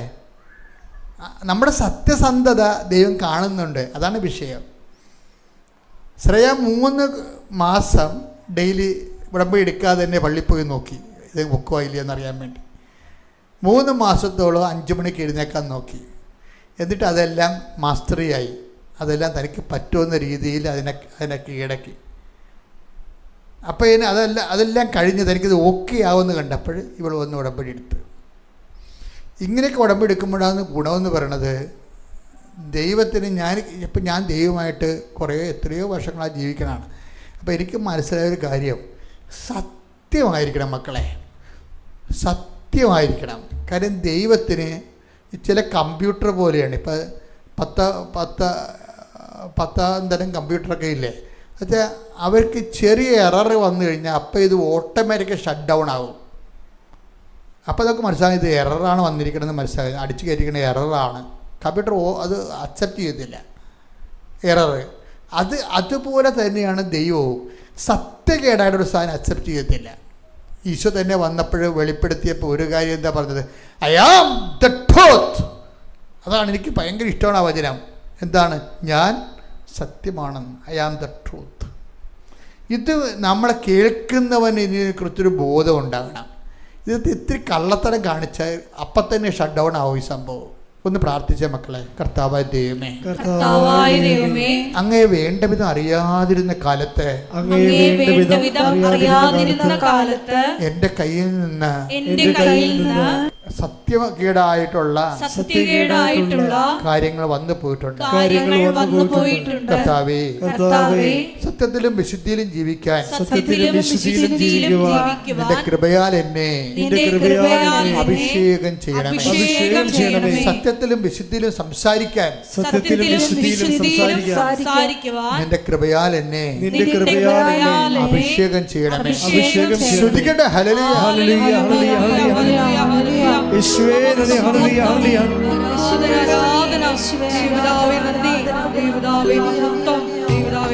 ആരാധന. ഹല്ലേലൂയ. കൈയടിച്ചുകൊണ്ട് സന്തോഷത്തോടെ പാടാം, ദൈവത്തെ ആരാധിക്കാം.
പരിശുദ്ധ പരമദിവ്യകാരുണ്യത്തിന് ആരാധനയും സ്തുതിയും പുകഴ്ചയും ഉണ്ടായിരിക്കട്ടെ. പരിശുദ്ധ പരമദിവ്യകാരുണ്യത്തിന് ആരാധനയും സ്തുതിയും പുകഴ്ചയും ഉണ്ടായിരിക്കട്ടെ. പരിശുദ്ധ പരമദിവ്യകാരുണ്യത്തിന് ആരാധനയും സ്തുതിയും പുകഴ്ചയും ഉണ്ടായിരിക്കട്ടെ. ഇത്രയും മാത്തമാറ്റിക്കലായിട്ടും സത്യസന്ധമായിട്ടും ഒരാൾ ഉടമ്പടി എടുക്കുമ്പോൾ ഉണ്ടാകുന്നൊരു പ്രത്യേകത, ഈ ആള് പരിശുദ്ധാത്മാവിലെ ഇൻസ്പിരിറ്റഡ് ആവും.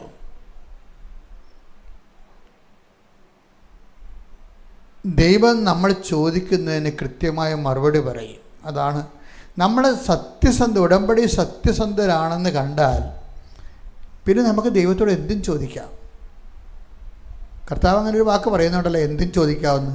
ഇവിടെ 15:7 ആയിരിക്കും. ശ്രുതികട ഹല്ലേലൂയ ഹല്ലേലൂയ ഹല്ലേലൂയ ഹല്ലേലൂയ യേശുവേ നന്ദി. ഹല്ലേലൂയ ഹല്ലേലൂയ ഹല്ലേലൂയ ഹല്ലേലൂയ ഹല്ലേലൂയ. യോഹന്നാൻ 15:7. യോഹന്നാൻ 15:7. നിങ്ങൾ എന്നിൽ വസിക്കുകയും നിങ്ങൾ എന്നിൽ വസിക്കുകയും എന്റെ വാക്കുകൾ നിങ്ങളിൽ നിലനിൽക്കുകയും ചെയ്യുന്നെങ്കിൽ ഇഷ്ടമുള്ളത് ചോദിച്ചുകൊള്ളുക,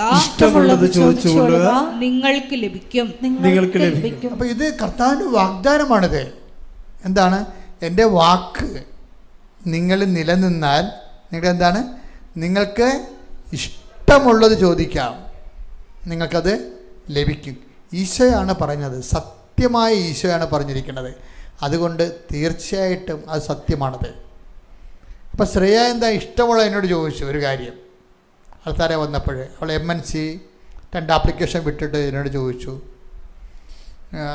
എന്നെ കാണാൻ വന്നപ്പോൾ ചോദിച്ചു, ആൾക്കാരെ ചോദിച്ചു, എൻ്റെ പ്രൊസീജിയർ ശരിയാണോ അച്ഛാന്ന് ചോദിച്ചു.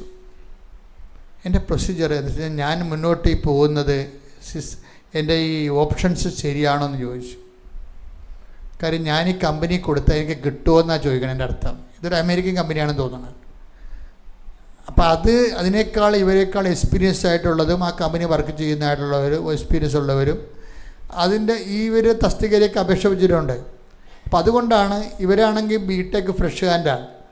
അപ്പോൾ സ്വാഭാവികമായിട്ട് ഇവർക്ക് മെറിറ്റില്ല ശരിക്കും. പക്ഷേ ഇവർക്ക് മനസ്സിൽ പരിശുദ്ധാത്മാവ് MNCക്ക് വെക്കാൻ പറഞ്ഞിരിക്കുന്നതാണ്. അതാണ് വിഷയം. അപ്പം നമ്മൾ നടക്കേണ്ട വഴി നമ്മുടെ മുഖത്ത് നോക്കി ദൈവം ഈ ഉടമ്പടി എടുക്കുമ്പോൾ ഉണ്ടാകുന്ന ഗുണമെന്ന് പറയുന്നത്, നമ്മൾ ഏത് കമ്പനി അപേക്ഷിക്കണം, എപ്പോൾ അപേക്ഷിക്കണം, എല്ലാം ഇങ്ങനെ നമ്മളോട് പറഞ്ഞുകൊണ്ടേയിരിക്കും. എല്ലാ കാര്യവും അങ്ങനെയാണ്. അതായത് ഞാനിപ്പം നിങ്ങളോട് ഇത്രയും വളരെ എളിമയോടെ സംസാരിക്കുന്നത്, നിങ്ങൾ കുറച്ചെങ്കിലും ആത്മാർത്ഥത നിങ്ങളിതിൻ്റെ നിന്ന് കാണിച്ചിട്ട് ദൈവദൃശ്യത്തിന് ഉടമ്പടിക്ക് കങ്കറൻസ് മേടിച്ചെടുക്കാൻ നോക്കണം. കാരണം നിങ്ങളുടെ ഉടമ്പടി കണ്ടാൽ ഗ്രീൻ ഉടമ്പടിയായിട്ട് ദൈവത്തിന് തോന്നണം. ഇപ്പം ട്രാഫിക് ലൈറ്റ് ഇല്ലേ, മഞ്ഞ ലൈറ്റ് ഉണ്ടാവും, റെഡ് ലൈറ്റ് ഉണ്ടാവും. അപ്പോൾ അതുപോലെ ഗ്രീൻ ലൈറ്റ് ഉണ്ടാകും പ്രൊസീഡ് ചെയ്യാമെന്നതിൻ്റെ അർത്ഥം. അപ്പോൾ ദൈവത്തിന് നിങ്ങളുടെ ഉടമ്പടിയിൽ ഒരു ഗ്രീൻ ലൈറ്റ് കിട്ടണം ശരിക്കും.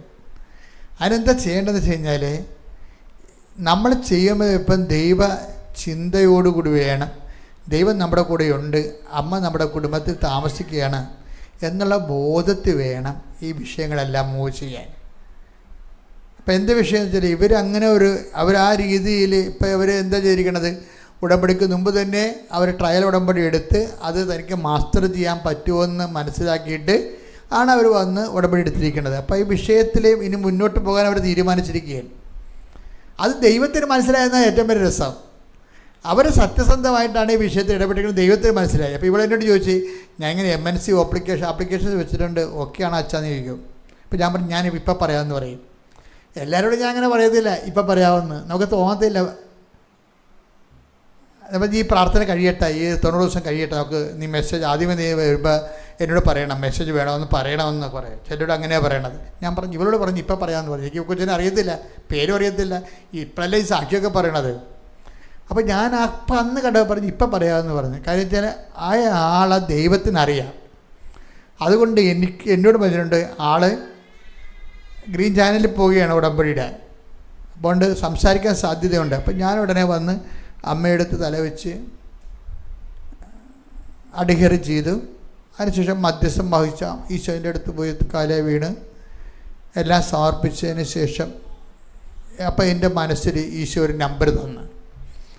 അപ്പം ഞാൻ കൊച്ചിനോട് പറഞ്ഞ് മോളെ നീ ഒരു നമ്പർ വിചാരിക്കുക, എന്നോട് പറയരുത് എന്ന് പറഞ്ഞു. അപ്പോൾ അവളൊരു നമ്പർ വിചാരിച്ച്. അപ്പോൾ ഞാൻ കുഞ്ഞിനോട് ചോദിച്ചു ഇത് 14 എന്ന് ചോദിച്ചു. അപ്പോൾ കണ്ണു പിടിച്ച് പോയി. ശരിയാണ്, 14 അതിനൊക്കെ എനിക്ക് കിട്ടിയിരിക്കുന്നത് 14. അപ്പോൾ ഇതിന് കൺകറൻസ് ഉണ്ടോയെന്നാണ് ഇവൾ ചോദിക്കണത്. ഇതിന് കൺകറൻസ് ഉണ്ടോ, ഈ MNCയുമായിട്ട് പ്രൊസീഡ് ചെയ്യാമോ, അത് ഞാൻ പെട്ടുപോകുമോ? അപ്പോൾ ഞാൻ പറഞ്ഞു നിനക്ക് പ്രൊസീഡ് ചെയ്യാം, നിനക്ക് പ്രൊസീഡ് ചെയ്യാം. എത്ര കൊലകൊമ്പന്മാർ വന്നാലും അമ്മ ഈ ജോലി നിനക്ക് തരും. അതാണ് വിഷയം. അതിൻ്റെ വിഷയം അതാണ്. കാര്യം അമ്മ ഇവിടെ ഈ വിഷയം ഏറ്റെടുത്തായിട്ട് മനസ്സിലായല്ലോ, ഇപ്പോൾ കൺകറൻസ് ആയല്ലോ. കാര്യം കുഞ്ഞിൻ്റെ മനസ്സിൽ എന്ത് നമ്പറാണെന്ന് എനിക്കറിയേണ്ട കാര്യമില്ലല്ലോ, അറിയാൻ പറ്റത്തില്ലല്ലോ. പക്ഷേ എനിക്കറിയാവുന്നത് കൊണ്ട് നേരത്തെ അത് എന്നോട് പറഞ്ഞതുകൊണ്ട്, കർത്താവ് അത് എന്നോട് പറഞ്ഞതുകൊണ്ട് ഞാൻ അവളോട് പറഞ്ഞപ്പോൾ കൺകറൻ്റായി. അത്രയും ഒബ്ജക്റ്റീവാണ് മെസ്സേജ് എന്ന് പറയണത്. അപ്പോൾ ഇതിൻ്റെ വിഷയം എന്ന് പറയണത് പിന്നീട് വരുന്ന എല്ലാ കാര്യങ്ങളും MNCയുടെ ഇൻ്റർവ്യൂകളെല്ലാം വരണത് 14-ാം തീയതിയാണ്. അതാണ് വിഷയം, അതാണ് 14 എന്ന് പറയണത്. പിന്നീട് MNCയുടെ ഇൻ്റർവ്യൂ എല്ലാം വരണത് ഈ 14-ാം തീയതി, ഓരോ 14 മെയ് 14 ജൂൺ 14 അങ്ങനെ വരുന്നത്. അപ്പം അത്രയും പെർഫെക്റ്റായിട്ടാണ് ദൈവം ഡീല് ചെയ്യാനാണ് ആൾക്കാരോട് ഡീൽ ചെയ്യണത്. നിങ്ങളോട് ഡീൽ അങ്ങനെ ചെയ്യണില്ല എന്നുണ്ടെങ്കിൽ നിങ്ങളുടെ ഉടമ്പടിയിൽ എന്തോ കുഴപ്പമുണ്ടെന്ന് എൻ്റെ അർത്ഥം. സത്യസന്ധതയ്ക്ക് എന്തോ കുഴപ്പമുണ്ട്, അല്ലെങ്കിൽ നിങ്ങളുടെ ആത്മാർത്ഥതയ്ക്ക് എന്തോ കുഴപ്പമുണ്ട്. കത്തോലിക്കന് വരുന്ന ഏറ്റവും വലിയ കുഴപ്പമെന്ന് പറഞ്ഞാൽ കത്തോലിക്കൻ്റെ വീട്ടിൽ 16 കിലോ പുസ്തകം ഇരിപ്പുണ്ട്. അതാണ് എൻ്റെ കുഴപ്പം. കാണുന്ന ധ്യാനകേന്ദ്രത്തിലൊക്കെ പോകും, കാണുന്ന പാട്ടുന്ന നൊവേന പാട്ടിലൊക്കെ പോകും. നിങ്ങൾ എവിടെയെങ്കിലും പോയിക്കോ, പക്ഷെ ഉടമ്പടി നിങ്ങൾ എടുക്കരുത്.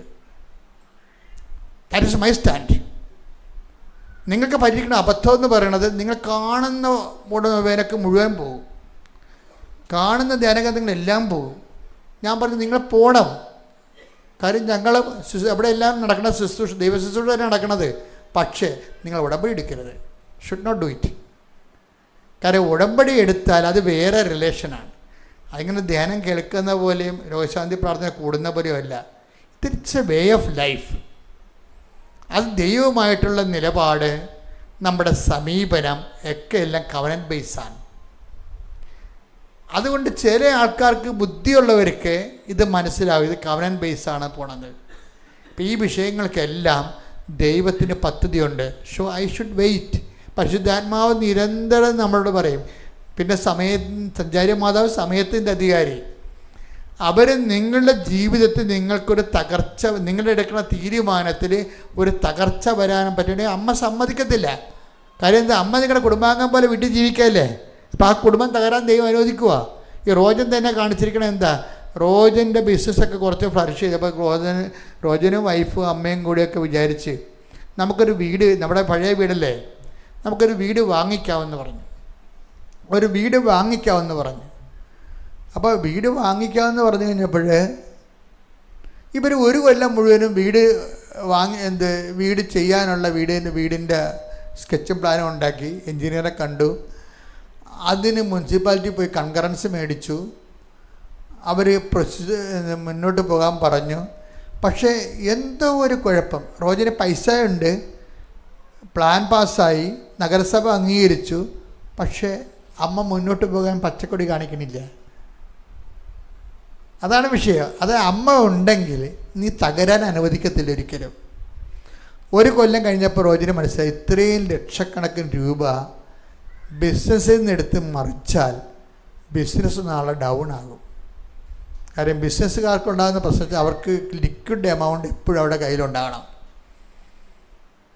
ലിക്വിഡ് എമൗണ്ടും പിന്നെ എടുത്തു മറിക്കാൻ പറ്റുന്ന വളരെ മൂവബിളായിട്ടുള്ള പ്രോപ്പർട്ടി എപ്പോഴും ബിസിനസ്സുകാരുടെ കയ്യിൽ കരുതൽ ദ്രവ്യം പോലും ഉണ്ടാകണം. അതില്ലാതെ വരുമ്പോഴാണ് നമുക്ക് ചില സമയത്ത് ചിലയിടത്ത് കൊടുത്ത് ചില സാധനം വാങ്ങിച്ചിട്ട് ചില സമയത്ത് മറിച്ച് കൊടുത്താൽ കിട്ടാവുന്ന ലാഭം നഷ്ടപ്പെടുന്നതിൻ്റെ കാര്യം അതാണ്. അപ്പം അതുകൊണ്ട് ഇങ്ങനെയൊക്കെ ഉള്ള ഒരു നീക്കുപോക്കുകളുള്ള കാരണം അമ്മ ഈ വിഷയം ബ്ലോക്ക് ചെയ്യും. കുടുംബം ഉണ്ടാക്കുക എന്നുള്ള വിഷയം ബ്ലോക്ക് ചെയ്യും.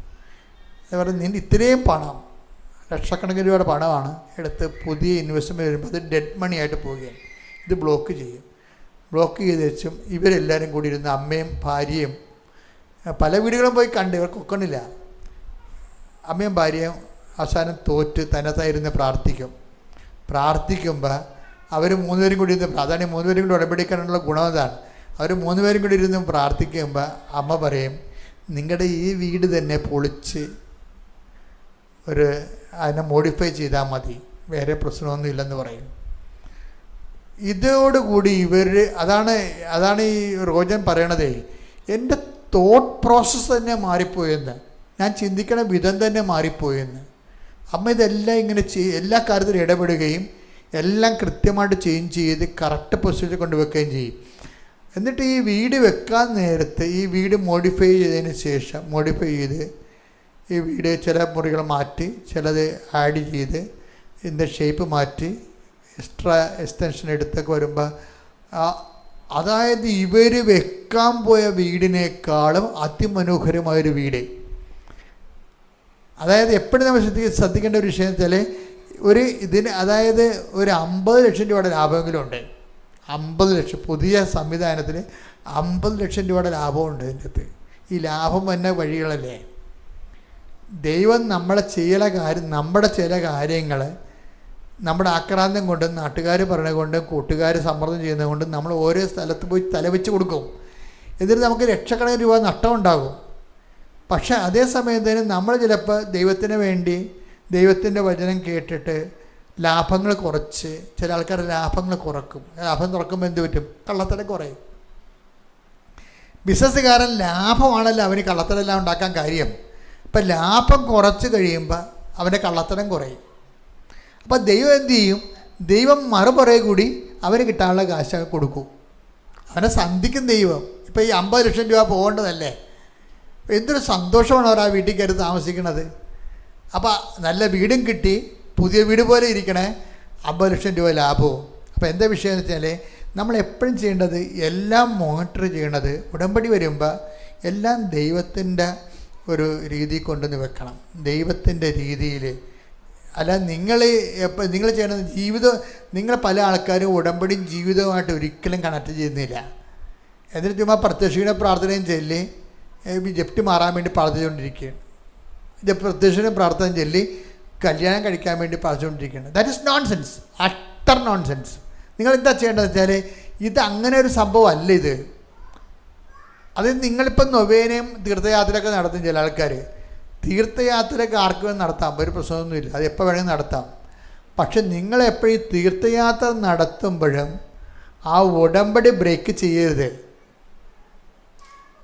നിങ്ങൾ ആ പ്രത്യക്ഷകനെ തീർത്ഥയാത്രയൊക്കെ പോവുകയാണ്, മാതാവിൻ്റെ അടുത്തല്ലേ പോണത്, വേളാങ്കണ്ണിയിലല്ലേ പോണതെന്ന് പറഞ്ഞുകൊണ്ട് അവിടെ പക്ഷേ പ്രത്യക്ഷ പറഞ്ഞ എടുത്തല്ലേ. ഈ പേപ്പട്ടിയാണ് ഈ സാധനം, ബോധമില്ലാത്തൊരു പേപ്പട്ടിയാണത്. ഇവർ ഉടമ്പടി എടുക്കാൻ പാടില്ല. ഇവർ എന്താ കാര്യം വെച്ച് കഴിഞ്ഞാൽ നമ്മൾ ഉടമ്പടിയിലുള്ളവർക്ക് ബ്രേക്കില്ല. അവരെവിടെയായാലും എന്തിനു പോയാലും അത് വേറെയാണ്. അത് ഉടമ്പടി പോലെ തന്നെ പോകണം.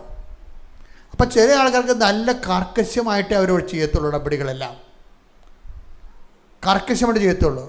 അപ്പം ദൈവത്തിന് അതെന്നെ അറിയാം. അപ്പം ദൈവത്തിന് അറിയാവുന്ന അങ്ങനെയുള്ള ആൾക്കാർ അറിയണ കൊണ്ടാണ് ഈ ഇവർ പോലൊക്കെ ഈ ശ്രേയെ പോലെ ആൾക്കാർ വരുമ്പോൾ അവർ ഇൻട്രാക്ട് ചെയ്യണത്. കഴിഞ്ഞ ദിവസങ്ങളിൽ ഒരു വചനം ഞാൻ ഡെയിലി ബ്രെഡിൽ ഇരിക്കുമ്പോൾ കിട്ടി. എന്താണെന്ന് വെച്ച് കഴിഞ്ഞാൽ വചനത്തിൽ യോഹന്നാൻ 6:6 ഒന്നെടുത്തേ, ശ്രദ്ധിക്കട്ടെ. ഹല്ലേലൂയ, ഹല്ലേലൂയ, ഹല്ലേലൂയ, ഹല്ലേലൂയ. യേശുവേ നന്ദി. ഹല്ലേലൂയ, ഹല്ലേലൂയ, ഹല്ലേലൂയ, ഹല്ലേലൂയ, ഹല്ലേലൂയ. യോഹന്നാൻ 6:6. യോഹന്നാൻ 6:6 എന്തു ചെയ്യണമെന്ന് യേശു നേരത്തെ മനസ്സിൽ കരുതിയിരുന്നു. അപ്പോൾ ഇതെന്താ വിഷയം എന്ന് പറഞ്ഞാൽ, ഇവർക്ക് പീലിപ്പോസ് വന്ന് ആൾക്കാരെ കാണുമ്പോൾ സന്ധ്യയാകുമ്പോൾ പീലിപ്പോസ് പറയും, ഇവരൊക്കെ പറഞ്ഞു വിടുന്നില്ലേ, ഇവർക്ക് ഇത്രയും ആൾക്കാർക്ക് ഭക്ഷണം എവിടെ നിന്ന് കിട്ടാനാണ് ചോദിക്കുമ്പോൾ പീലിപ്പോസിന് കൊടുക്കുന്ന മറുപടിയാണ്, നിങ്ങൾ തന്നെ അവർക്ക് ഭക്ഷണം കൊടുക്കാൻ വേണ്ടി ഈശോ അവനെ പരീക്ഷിക്കാൻ വേണ്ടി പറയും. പക്ഷേ എന്നിട്ട് യോഹന്നാൻ 6:6 എന്താ പറയണത്? എന്ത് പരീക്ഷിക്കാൻ പറഞ്ഞാലും എന്ത് ചെയ്യണമെന്നുള്ളത് ഈശോ നേരത്തെ മനസ്സിൽ കരുതിയിരുന്നു. അപ്പോൾ ഈശോയ്ക്ക് നിങ്ങളുടെ ജീവിതത്തെക്കുറിച്ച് നേരത്തെ ഒരു കരുതലുണ്ട്. അതെപ്പോഴും ഓർത്തേക്കണം. നിങ്ങൾ ആരെ കല്യാണം കഴിക്കണം, എവിടെ കല്യാണം കഴിക്കണം, എവിടെ എന്ത് ജോലി ചെയ്യണം, എല്ലാ വിഷയത്തെക്കുറിച്ചും ഈശോയ്ക്ക് ഒരു കരുതലുണ്ട്. നമ്മൾ ഉടമ്പടി എന്ന് പറയണത് ഈശോയ്ക്ക് നമ്മളെക്കുറിച്ചുള്ള കരുതൽ വെളിവാക്കി വചനത്തെ മാംസമാക്കി എടുക്കുന്നൊരു നടപടിയാണ്. ഈശോയ്ക്ക് നമ്മളെക്കുറിച്ച് കരുതലുണ്ട്, എല്ലാവരെക്കുറിച്ചും, എല്ലാ വിഷയങ്ങളെക്കുറിച്ചും. അപ്പം അതുകൊണ്ടാണ് നമ്മൾ എപ്പോഴും നിങ്ങൾ ഉടമ്പടി പറയാത്തൊരു കാര്യമുണ്ട്, ഞങ്ങളൊക്കെ ചെയ്യേണ്ടൊരു കാര്യം. എന്നുവെച്ചാൽ ഞങ്ങൾ മണിക്കൂറുകളോളം കർത്താവിൻ്റെ തിരുസന്നിധി ഇരിക്കും. കാര്യം അതെന്ന് പറയണത് നമ്മൾ ഉടമ്പടി ചേർക്കേണ്ട ഒരു ഭാഗമാണത്. അരമണിക്കൂർ കർത്താവിൻ്റെ തിരുസന്നിധിയിൽ ഇരിക്കണം. നമ്മൾ കുർബാന കഴിയുമ്പോൾ അവിടെ നിന്ന് ചാടി വീടി പോരുത്. അത് ഇറച്ചി മേടിക്കാൻ പോകുന്ന ആൾക്കാർ അങ്ങനെ പോണത്. നിങ്ങൾ പോരുത്, നിങ്ങളവിടെ ഇരിക്കണം. ദിവ്യകുർബാനയുടെ അടുത്ത് ഇരിക്കുക എന്ന് പറയുമ്പോഴല്ല, അത് ഒരു സത്യസന്ധമായ ഇരിപ്പാണെങ്കിൽ എല്ലാ കാര്യങ്ങൾക്കും അവിടെ വെച്ച് അമ്മ നിനക്ക് വേണ്ടി മധ്യസ്ഥം വഹിച്ചുകൊണ്ടിരിക്കും. കാര്യം നീ ഉടമ്പടിയിലാണ്. നീ ഉടമ്പടിയിൽ ആയത് കാരണം നീ ദിവ്യകുർബാനയുടെ അടുത്ത് ഇരിക്കുമ്പോൾ ഈശോ അടുത്തുണ്ടെങ്കിൽ അമ്മ അപ്പം തന്നെ, കാനായിൽ അതല്ലേ സംഭവിക്കണത്. കാനായിൽ എന്താ സംഭവിക്കണത്? ഈശോ അടുത്തുണ്ട്. അതുകൊണ്ട് ആ കുടുംബത്തിനൊരു അവശത വന്നപ്പോൾ അമ്മ ഉടനെ ഈശോൻ്റെ അടുത്തേക്ക് റഷ് ചെയ്യണത്. നീ ദിവ്യകുർബാന ഇരുന്ന് നോക്കിയേ.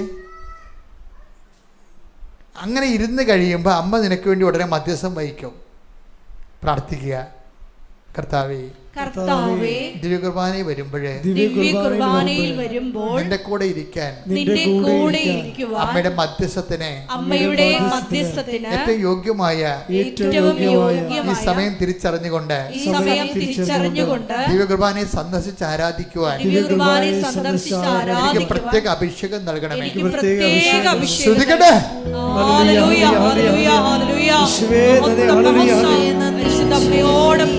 ഈശോയെ ആരാധിക്കുവാൻ ഞങ്ങൾക്ക് അധിക അഭിഷേകം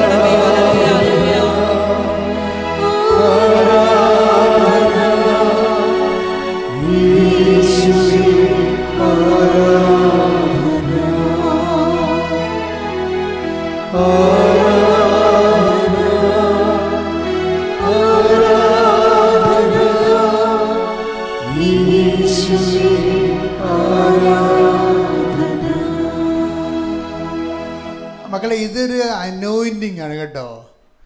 ആരാധന ഇരിക്കുക എന്ന് പറയുന്നത് ഒരു അനോയിൻറ്റിങ് ആണ്. അത് പെട്ടെന്ന് കിട്ടണമെന്ന് നിർബന്ധമില്ല. നിങ്ങൾ കുറേ ആഗ്രഹിക്കണം. ഈ അഭിഷേകവും ആഗ്രഹവും തമ്മിൽ കുറേ ബന്ധമുണ്ട്. കുറേ ആഗ്രഹിച്ച് കഴിയുമ്പോൾ പതുക്കെ ആദ്യം 10 മിനിറ്റ്, പിന്നെ 15 മിനിറ്റ്, പിന്നെ 20 മിനിറ്റ് കർത്താവ് അത് നിങ്ങൾക്ക് അഭിഷേകം തരും.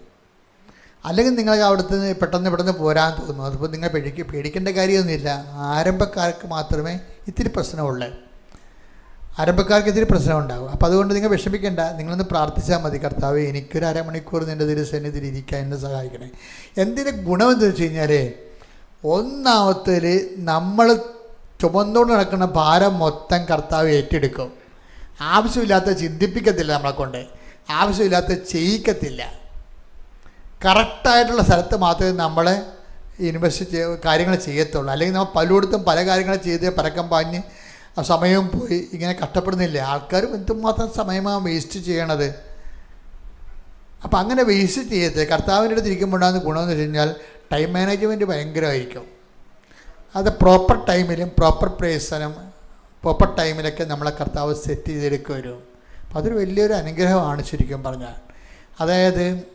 അതായത് കർത്താവിനെ ദിവ്യകുർബാന ഇരിക്കുമ്പോൾ മാതാവിന് മധ്യസ്ഥം വഹിക്കാൻ കാനായിലെ കല്യാണത്തതുപോലെ തന്നെ എളുപ്പമായൊരു അന്തരീക്ഷമാണത്.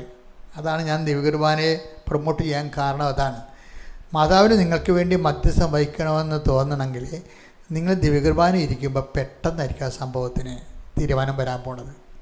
അപ്പം അതുകൊണ്ട് ലൈഫിൽ ഒന്ന് സെറ്റ് ചെയ്തെടുക്കാൻ നോക്കണം. കാര്യം നമ്മൾ ഒരിക്കലും നമുക്ക് ഇപ്പം നമ്മളിങ്ങനെ ഓടിപ്പാഞ്ഞ് പരക്കം പാഞ്ഞ് അവരെ കാണണം ഇവരെ കാണണം. നിങ്ങൾ കാണുന്ന പല ആൾക്കാർ ഇപ്പം നോക്കി, ഞാനിപ്പോൾ ദൈവത്തിന് പ്രയോജനമുള്ളവർ മാത്രമേ കാണത്തുള്ളൂ. അല്ലെങ്കിൽ പിന്നെ എന്തെങ്കിലും ഭൗതികമായിട്ടുള്ള അധികാരികളൊക്കെ വരുമ്പോൾ അവരെ കാണും. രാഷ്ട്രീയ അധികാരികളൊക്കെ വരുമ്പോൾ നമ്മൾ പൗരനായതുകൊണ്ടും ഇത് ഭൗതികമായ ഒരു വശം ഈ സ്ഥാപനത്തിൻ്റെ റണ്ണിങ്ങിലുള്ളത് കൊണ്ടും രാഷ്ട്രീയ അധികാരികളൊക്കെ വരികയാണെങ്കിൽ അവരെ കാണും. അല്ലെങ്കിൽ ആവശ്യമില്ലാതെ ലൂസ് ടോക്കിന് സൗഹൃദം പുലർത്താൻ അങ്ങനെ ഒന്നും ഒരിക്കലും സമയമില്ലതിന്. ആവശ്യക്കാരനെ സഹായിക്കുക, അതാണ് വിഷയം. അതറിഞ്ഞാൽ സഹായിക്കുക. അതിപ്പോൾ ഞാൻ സഹായിക്കേണ്ട കാര്യമില്ല, ഓഫീസിൽ തന്നെ ഓട്ടോമാറ്റിക്കായിട്ട് ഓർഡർ കൊടുത്തിട്ടുണ്ട് സഹായിച്ചോളാൻ. അപ്പം പക്ഷെ അങ്ങനെ അതേസമയം തന്നെ ഇവിടെ നിങ്ങൾ വരുമ്പോൾ ഉണ്ടാകുന്ന വിഷയം, നിങ്ങൾ ഇതുപോലെ റിലേഷൻസ് ഒന്ന് നോക്കണം. ബേസ് ടോക്ക് അവസാനിപ്പിക്കണം. ചുമ്മാ ഇങ്ങനെ വാട്സാപ്പിലൊക്കെ ഇങ്ങനെ കണാകുണാക്കെ പറഞ്ഞുകൊണ്ടിരിക്കത്തില്ലേ? നിങ്ങളൊന്ന് രണ്ടാമത് ആ പറഞ്ഞ സാധനം ഒന്ന് റെക്കോർഡ് ചെയ്തതൊന്ന് കേട്ട് നോക്കണം കേട്ടോ. ചുമ്മാ പട്ടിക്കാട്ടത്തിൻ്റെ വിലയില്ലാത്ത കാര്യമാണ് ഈ പറയണത്. ഉടമ്പടി എടുത്തിരിക്കുന്ന ആൾക്കാർക്ക് കുറച്ച് ഡിസിപ്ലിനൊക്കെ കൊണ്ടാണ് നല്ലതാണ്. അവരിങ്ങനെ നാട്ടുകാരെ പോലെ ചവറ് വർത്താനൊന്നും പറയേണ്ട കാര്യമില്ല. ആവശ്യമുണ്ടെങ്കിൽ സംസാരിക്കാം, സന്തോഷത്തോടെ സംസാരിക്കാം. പിന്നെ ക്ലേശകാലമാണെങ്കിൽ സംസാരം കുറക്കുന്നതാണ് എപ്പോഴും നല്ലത്. നിങ്ങളൊരു ക്ലേശകാലത്തോട് കടന്നു പോവുകയാണ്, അപ്പോൾ ടൈം കുറക്കണം, സംസാരം കുറക്കണം. പിന്നെ എന്ത് ചെയ്യണം? ദൈവത്തോടു കൂടി കൂടുതൽ സമയമെടുക്കണം. പിന്നെ നിങ്ങൾ മസിൽ പിടിച്ച് ചില കാര്യങ്ങൾക്ക് പിടിവാശി കാണിക്കരുത്. ചില കാര്യങ്ങൾ നടക്കാൻ താമസിക്കും. അപ്പോഴേക്ക് ഈശോയ്ക്ക് കുറേ വഴികളുണ്ട്. ഈശോ ഒരു വഴി കുറച്ച് ട്രബിളാണെന്ന് കണ്ടു കഴിഞ്ഞാൽ ആ വഴിയെ കൂടിയേ പോകത്തുള്ളൂ എന്ന് പറഞ്ഞാൽ നിങ്ങൾ അങ്ങനെ പോകരുത്. That is not right. അതറിയണമെന്നുണ്ടെങ്കിൽ ഈശോ എപ്പോഴും മറ്റ് വഴിയെ നോക്കണം. സുവിശേഷത്തിൻ്റെ ഒരു നിലപാടതാണ്. ഒരു വഴി ശരിയല്ലെങ്കിൽ അതിന്മേൽ കടിച്ചു തൂങ്ങി നിൽക്കത്തില്ല. ഇപ്പം നിങ്ങളുടെ ജോലിക്കാര്യം, നിങ്ങളുടെ കല്യാണക്കാര്യം, നിങ്ങളുടെ വീട് വെക്കണത്, നിങ്ങൾ അതിൻ്റെ അകത്ത് സ്റ്റിക്ക് ഓൺ ചെയ്താൽ പിന്നെ അതിന്മേൽ കടിച്ചു തൂങ്ങി കിടക്കുക. ആ പെണ്ണത്തിനെ കിട്ടണം, അല്ലെങ്കിൽ ഞാൻ ചത്തുകളെന്നൊക്കെ പറയും. Should not do that. കർത്താവിന് ഇഷ്ടമാണെങ്കിൽ ഞാനത് ചെയ്യും.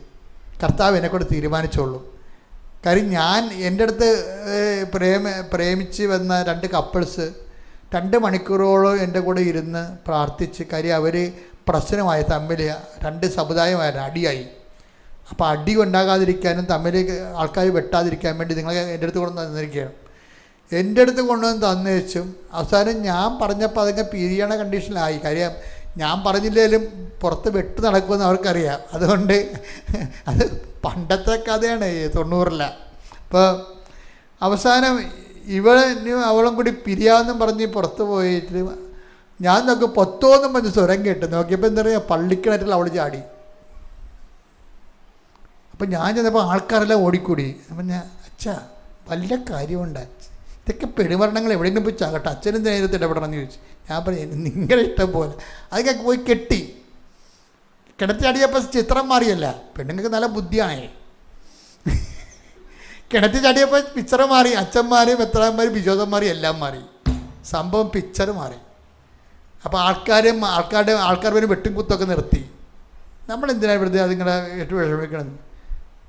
അപ്പോൾ അത് കഴിഞ്ഞിട്ട് 3 കൊല്ലം കഴിഞ്ഞ് 3 കൊല്ലം കഴിഞ്ഞപ്പോൾ ഞാൻ അറിഞ്ഞത് അവൻ തൂങ്ങിയെന്ന വീട്ടിൽ ചത്തുപോയി. അവളാണ് ഇപ്പം ചാടാൻ പോയെങ്കിൽ നിങ്ങൾ തമ്മിൽ കെട്ടിവെച്ചും അവൻ തൂങ്ങിപ്പോയി. എൻ്റെ കുടുംബ പ്രശ്നം പറഞ്ഞ അമ്മായിമ്മ പോര് പറഞ്ഞ് ആൾ തൂങ്ങി. നിങ്ങളീ പറയുന്ന ഇങ്ങനെ ഇപ്പം തന്നെ ഇത് കിട്ടിയില്ല ചത്തുകളയെന്ന് പറഞ്ഞ പല കാര്യത്തിൻ്റെ അവസ്ഥ ഇതാണ്, മനസ്സിലായില്ലേ? അതുകൊണ്ട് ഈ വൈകാരിക അടിമത്വം എന്നുള്ള സംഭവമില്ലേ, ഉടമ്പടിക്ക് നിങ്ങൾക്ക് വൈകാരികമായിട്ട് ദൈവത്തോട് മാത്രമേ കടപ്പാടുള്ളൂ. ബാക്കി ഒന്നിനോടും ഒരു ഇമോഷണൽ അറ്റാച്ച്മെൻറ്റ് ഉണ്ടാക്കരുത്. നിങ്ങൾ അങ്ങനെ ഇമോഷണൽ അറ്റാച്ച്മെൻറ്റ് ഉണ്ടെങ്കിൽ നിങ്ങൾ അമ്മയോട് പറയണം, അമ്മേ എനിക്കിങ്ങനെ ഇമോഷണൽ അറ്റാച്ച്മെൻറ്റ്, ഭാവിയിൽ ഇത് ഗുണം ചെയ്യുമോ ദോഷം ചെയ്യുമോ എനിക്കറിയത്തില്ല. അത് പറയണ്ടേ? അത് പറയാനുള്ള ബാധ്യത നിങ്ങൾക്കുണ്ടല്ലോ. ഭാവിയിൽ ഇത് ഗുണം ചെയ്യുമോ ദോഷം ചെയ്യുമോ എന്ന് എനിക്കറിയത്തില്ല. അതൊരു സ്ഥലം മേടിക്കണ കാര്യമായാലും ശരി. നിങ്ങൾ ഈ സ്ഥലം മേടിക്കാൻ പോകുന്നതിൻ്റെ കാര്യം എന്താണ്? ഞാൻ തന്നെ ആൾക്കാർ വരുമ്പോൾ ഞാൻ ചോദിക്കും, ചേച്ചി ഈ സ്ഥലം മേടിക്കുന്ന ഐഡിയ ആരുടേതാണ്? അതെൻ്റെതാണ്. ഞാൻ പറഞ്ഞു, ചേച്ചിക്ക് ഈ ഐഡിയ വരാൻ കാര്യം എന്താണ്? അല്ലെങ്കിൽ അവളെടുക്കുമെന്ന് അപ്പുറത്തുള്ളൂ. അതാണ് പ്രശ്നം. വല്ല കാര്യമുണ്ടാ? അയൽവാസികൾ ആ സ്ഥലം എടുക്കുന്നേ. അത് ഇവരുണ്ടാക്കി മറ്റേ ഭർത്താവിനെ പറഞ്ഞ് ചാട്ടേ കയറ്റി, അത് മാതാവിനെ പറഞ്ഞ് ചാട്ടേ കയറ്റാൻ വേണ്ടി എൻ്റെ അടുത്ത് വന്നിരിക്കുക. അത് ഈ വിഷയമൊന്നും വർക്കൗട്ട് ചെയ്യത്തില്ല. കാര്യം വെച്ച് കഴിഞ്ഞാൽ നിങ്ങൾ ഈ ഡെഡ് മണി ആയിട്ട് കൊണ്ടുപോയി ആ പൈസ കുത്തിയിട്ട് കഴിഞ്ഞാൽ നാളെ നിങ്ങൾക്കൊരു കിഡ്നി രോഗം വന്ന് ആര് കാശെടുത്ത് മുടക്കും? തീർന്നില്ല പരിപാടി. ഈ സ്ഥലം വിൽക്കാതെ നടന്നു കഴിഞ്ഞാൽ, നിങ്ങൾക്ക് ആവശ്യമില്ലാത്ത സ്ഥലം വിൽക്കാൻ നടന്നു കഴിഞ്ഞാൽ നിങ്ങൾക്ക് പണം ആവശ്യമുണ്ടെങ്കിൽ ആരൊക്കെ വില തരുക? അപ്പോൾ ഇത് പല കുടുംബങ്ങളും നശിപ്പിച്ചിരിക്കുന്ന പെണ്ണുങ്ങളുടെ ഈ അതിബുദ്ധിയും ഇമോഷനും അത് ആണുങ്ങളുടെ ബോധമില്ലായ്മയുമാണ്. അതുകൊണ്ടാണ് ഞാൻ നിങ്ങളോട് പറയുന്നത്, ഇത് സെറ്റ് ചെയ്യണം, ദൈവമായിട്ട് സെറ്റ് ചെയ്യണം. ഒരു വിഷയം ദൈവഹിതമല്ലെങ്കിൽ അത് മുന്നോട്ട് പോകാതിരിക്കാനുള്ള വൈകാരിക സ്വാതന്ത്ര്യം വേണം. പല ആൾക്കാർക്ക് ഉടമ്പടി പരാജയപ്പെടുന്നതിൻ്റെ കാര്യം വൈകാരിക സ്വാതന്ത്ര്യത്തിന് നഷ്ടപ്പെടുന്നത് കൊണ്ടാണ്. വൈകാരിക അടിമത്തമാണ് ആൾക്കാർക്ക്. അത് കാരണം അവർ പിടിച്ച പിടിവാലെ മർക്കട മുട്ടി പോലെ പിടിച്ചു നിൽക്കും. അത് നടന്നില്ലെങ്കിൽ വേറെ എന്ത് ദൈവം ചെയ്താലും അവർക്ക് മോന്ത തെളിയത്തില്ല. ഇതൊരു ഭയങ്കര കഷ്ടമായ ഒരു അവസ്ഥയാണ്. അവരിങ്ങനെ ദൈവം ചെയ്യാതെ ബാക്കി ഉടമ്പടിയിൽ 5 കാര്യം ചെയ്തു തന്നാലും നിങ്ങളുടെ മോന്ത തെളിയത്തില്ല. ഇതിന് ഒരു മരുന്നൊന്നുമില്ല. ആകപ്പാടുള്ള മരുന്ന് നമ്മളെ ഡ്രൈക്കാരനെ വല്ലതും കഴിച്ച് ഉളമ്പരെ കൊണ്ട് അഡ്മിറ്റ് ചെയ്യാനേ പറ്റത്തുള്ളൂ. അപ്പം ഈ ഭ്രാന്തൊക്കെ അവസാനിപ്പിക്കുക. മറിച്ച് നമ്മൾ ഉടമ്പടി ചെയ്യുമ്പോൾ ദൈവത്തിരുസ്ഥനിതിൽ ഏൽപ്പിക്കുക.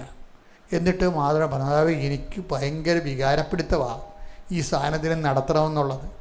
ഇത് കിട്ടിയില്ലെങ്കിൽ എനിക്ക് ജീവിക്കാൻ പറ്റാത്ത രീതിയിലുള്ള മാനസികാവസ്ഥ, എനിക്ക് ഭ്രാന്ത് പിടിക്കണ പോലെ തോന്നണം, എന്നെ സഹായിക്കണം. എന്നിട്ട് എന്ത് ചെയ്യണം? ആ ഉടമ്പടി തൈലം എടുത്ത് നെറ്റിക്ക് പൂശണം. ഈ ഒരു റോജൻ്റെ തന്നെ ഒരു സാക്ഷ്യമുണ്ട്. റോജിന് മൂത്രത്തിലുള്ള ബ്ലഡ്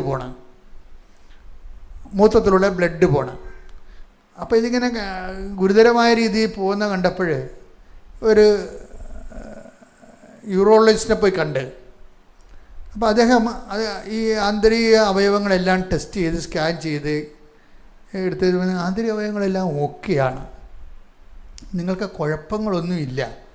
അപ്പോൾ റോജൻ ഡോക്ടറിനോട് ചോദിച്ചു, അയാളെ അങ്ങനെ യൂറോളജി MD അല്ലേ, ഡോക്ടറിനോട് ചോദിച്ചു, ഡോക്ടറെ പിന്നെ എങ്ങനെയാണ് ഇപ്പോഴും ബ്ലഡ് പോകണ്ടല്ല? ആന്തരിക അവയവങ്ങൾക്കൊന്നും കുഴപ്പമില്ല, ടെസ്റ്റ് എല്ലാം ചെയ്ത്, പക്ഷേ ഇപ്പോഴും ബ്ലഡ് പോകണ്ടല്ല. അപ്പോൾ ഡോക്ടർ പറയുന്നത് അത് വൈദ്യശാസ്ത്രത്തിൻ്റെ പരാജയമാണെന്ന്. അങ്ങനെ റോജൻ്റെ സാക്ഷ്യത്തിലുണ്ടത്, നോക്കിയാൽ മതി. അത് ചില കാര്യങ്ങൾ വൈദ്യശാസ്ത്രത്തിനും അറിയത്തില്ലെന്നാണ്. ആന്തരിക അവയവങ്ങളെല്ലാം ഓക്കെയാണ്, ബ്ലഡിലൂടെ യൂറിൻ പോണ്, അവസാനം യൂറിൻ ഇല്ല, ഇപ്പം ബ്ലഡ് മാത്രം പോയിക്കൊണ്ടിരിക്കുകയാണ്. ആളുടെ ലൈഫ് തന്നെ ഉണങ്ങി ഇങ്ങനെ വരികയാണ്. അപ്പോൾ എന്ത് ചെയ്യും? ഡോക്ടർ ഇത് പറഞ്ഞപ്പോൾ പുള്ളിക്ക് ഷോക്കായിപ്പോയി. കാര്യം വൈദ്യശാസ്ത്രം ഇങ്ങനെ ചില സമയത്ത് പരാജയപ്പെടുമെന്ന് പറഞ്ഞപ്പോൾ ഇവന് ഷോക്കായി. അപ്പം പുള്ളിക്ക് അപ്പോഴാണ് അമ്മയെക്കുറിച്ച് ഓർത്തത്. ഇവൻ വീട്ടിൽ വന്ന് വെച്ച് റോജൻ വീട്ടിൽ വന്ന് വെച്ച് ഉടമ്പടി തൈലെടുത്ത് വിശ്വപ്രമാണം ചൊല്ലി അടിപറ്റി മൊത്തം തേച്ച്. ആ സെക്കൻഡിന് സംഭവം നിന്ന്. പിന്നെ 3 കൊല്ലമായിട്ട് സംഭവം ഇല്ല. അതാണ് വിഷയം എന്ന് പറയണത്. അപ്പം ചില ആൾക്കാർ നിങ്ങൾക്കിത്തിരി എന്തെങ്കിലും തരത്തിൽ വൈകാരികമായിട്ടുള്ള ഭ്രാന്ത് കയറി നിങ്ങൾ ഒരു കാര്യത്തിൽ സ്റ്റിക്കോട് ചെയ്തെങ്കിൽ ഉടമ്പടി തൈലം എടുത്ത് നെഞ്ചത്ത് വിശ്വപ്രമാണം ചെയ്ത് കുറിച്ചിടണം. അപ്പോൾ എന്താണ്? ദൈവം ആ വിഷയം ഏറ്റെടുക്കും. അല്ലെന്നുണ്ടെങ്കിൽ മക്കൾ ഭ്രാന്ത് പിടിച്ച് നടക്കും. ഇത് കിട്ടിയില്ലെങ്കിൽ പിന്നെ നിങ്ങൾക്കുള്ള കുഴപ്പമെന്ന് വെച്ചാൽ നിങ്ങൾക്ക് ഇങ്ങനെ ഒരു വിഷയത്തെ ഭ്രാന്തായി കഴിഞ്ഞാൽ അത് കിട്ടിയില്ലെങ്കിൽ പിന്നെ നിങ്ങൾക്ക് എന്ത് ദൈവം തന്നാലും നിങ്ങൾക്ക് ഏക്കത്തില്ല. കാര്യം എന്താണ്? ഇത് വട്ട് തന്നെയാണ് ശരിക്കും പറഞ്ഞാൽ. വട്ടിൻ്റെ തന്നെ വേറൊരു വകഭേദമെന്ന് പറയാൻ പറ്റും. ദൈവം 5 കാര്യങ്ങൾ കൊടുത്തു, പക്ഷേ അവൻ പറഞ്ഞ ആ കാര്യം മാത്രം കൊടുത്തില്ല. അതെന്തെങ്കിലും കുഴപ്പങ്ങളുണ്ടാകുന്ന ആൾ, അതുകൊണ്ടായിരിക്കും. പക്ഷെ ദൈവം ഇവളെ മോഹത്ത് തെളിയത്തില്ല, ഇവർക്ക് സന്തോഷമില്ല ശരിക്കും പറഞ്ഞാൽ. ഇന്ന് പ്രാർത്ഥിക്കുക. കർത്താവായ ദൈവമേ, കർത്താവായ ദൈവമേ, സന്തോഷത്തോടെ സന്തോഷത്തോടെ വൈകാരിക സ്വാതന്ത്ര്യത്തോടെ സ്വാതന്ത്ര്യത്തോടെ ഉടമ്പടി ജീവിക്കുവാൻ ഉടമ്പടിയിൽ ജീവിക്കുവാൻ എൻ്റെ വൈകാരിക മണ്ഡലങ്ങളെയും എൻ്റെ വൈകാരിക മണ്ഡലങ്ങളെയും എൻ്റെ ചിന്തകളെ അടിമപ്പെടുത്തുന്ന എൻ്റെ ചിന്തകളെ അടിമപ്പെടുത്തുന്ന ഭൗതിക ആകർഷണങ്ങളെയും ഭൗതിക എൻ്റെ ആകർഷണങ്ങളെയും വിശുദ്ധ രക്തത്താൽ നിന്റെ വിശുദ്ധ രക്തത്താൽ തളിക്കണമേ. തളിക്കണമേ. എനിക്ക് വിടുതൽ നൽകണമേ. എനിക്ക് വിടുതൽ നൽകണമേ. ശ്രുതികട ഹല്ലേലൂയ.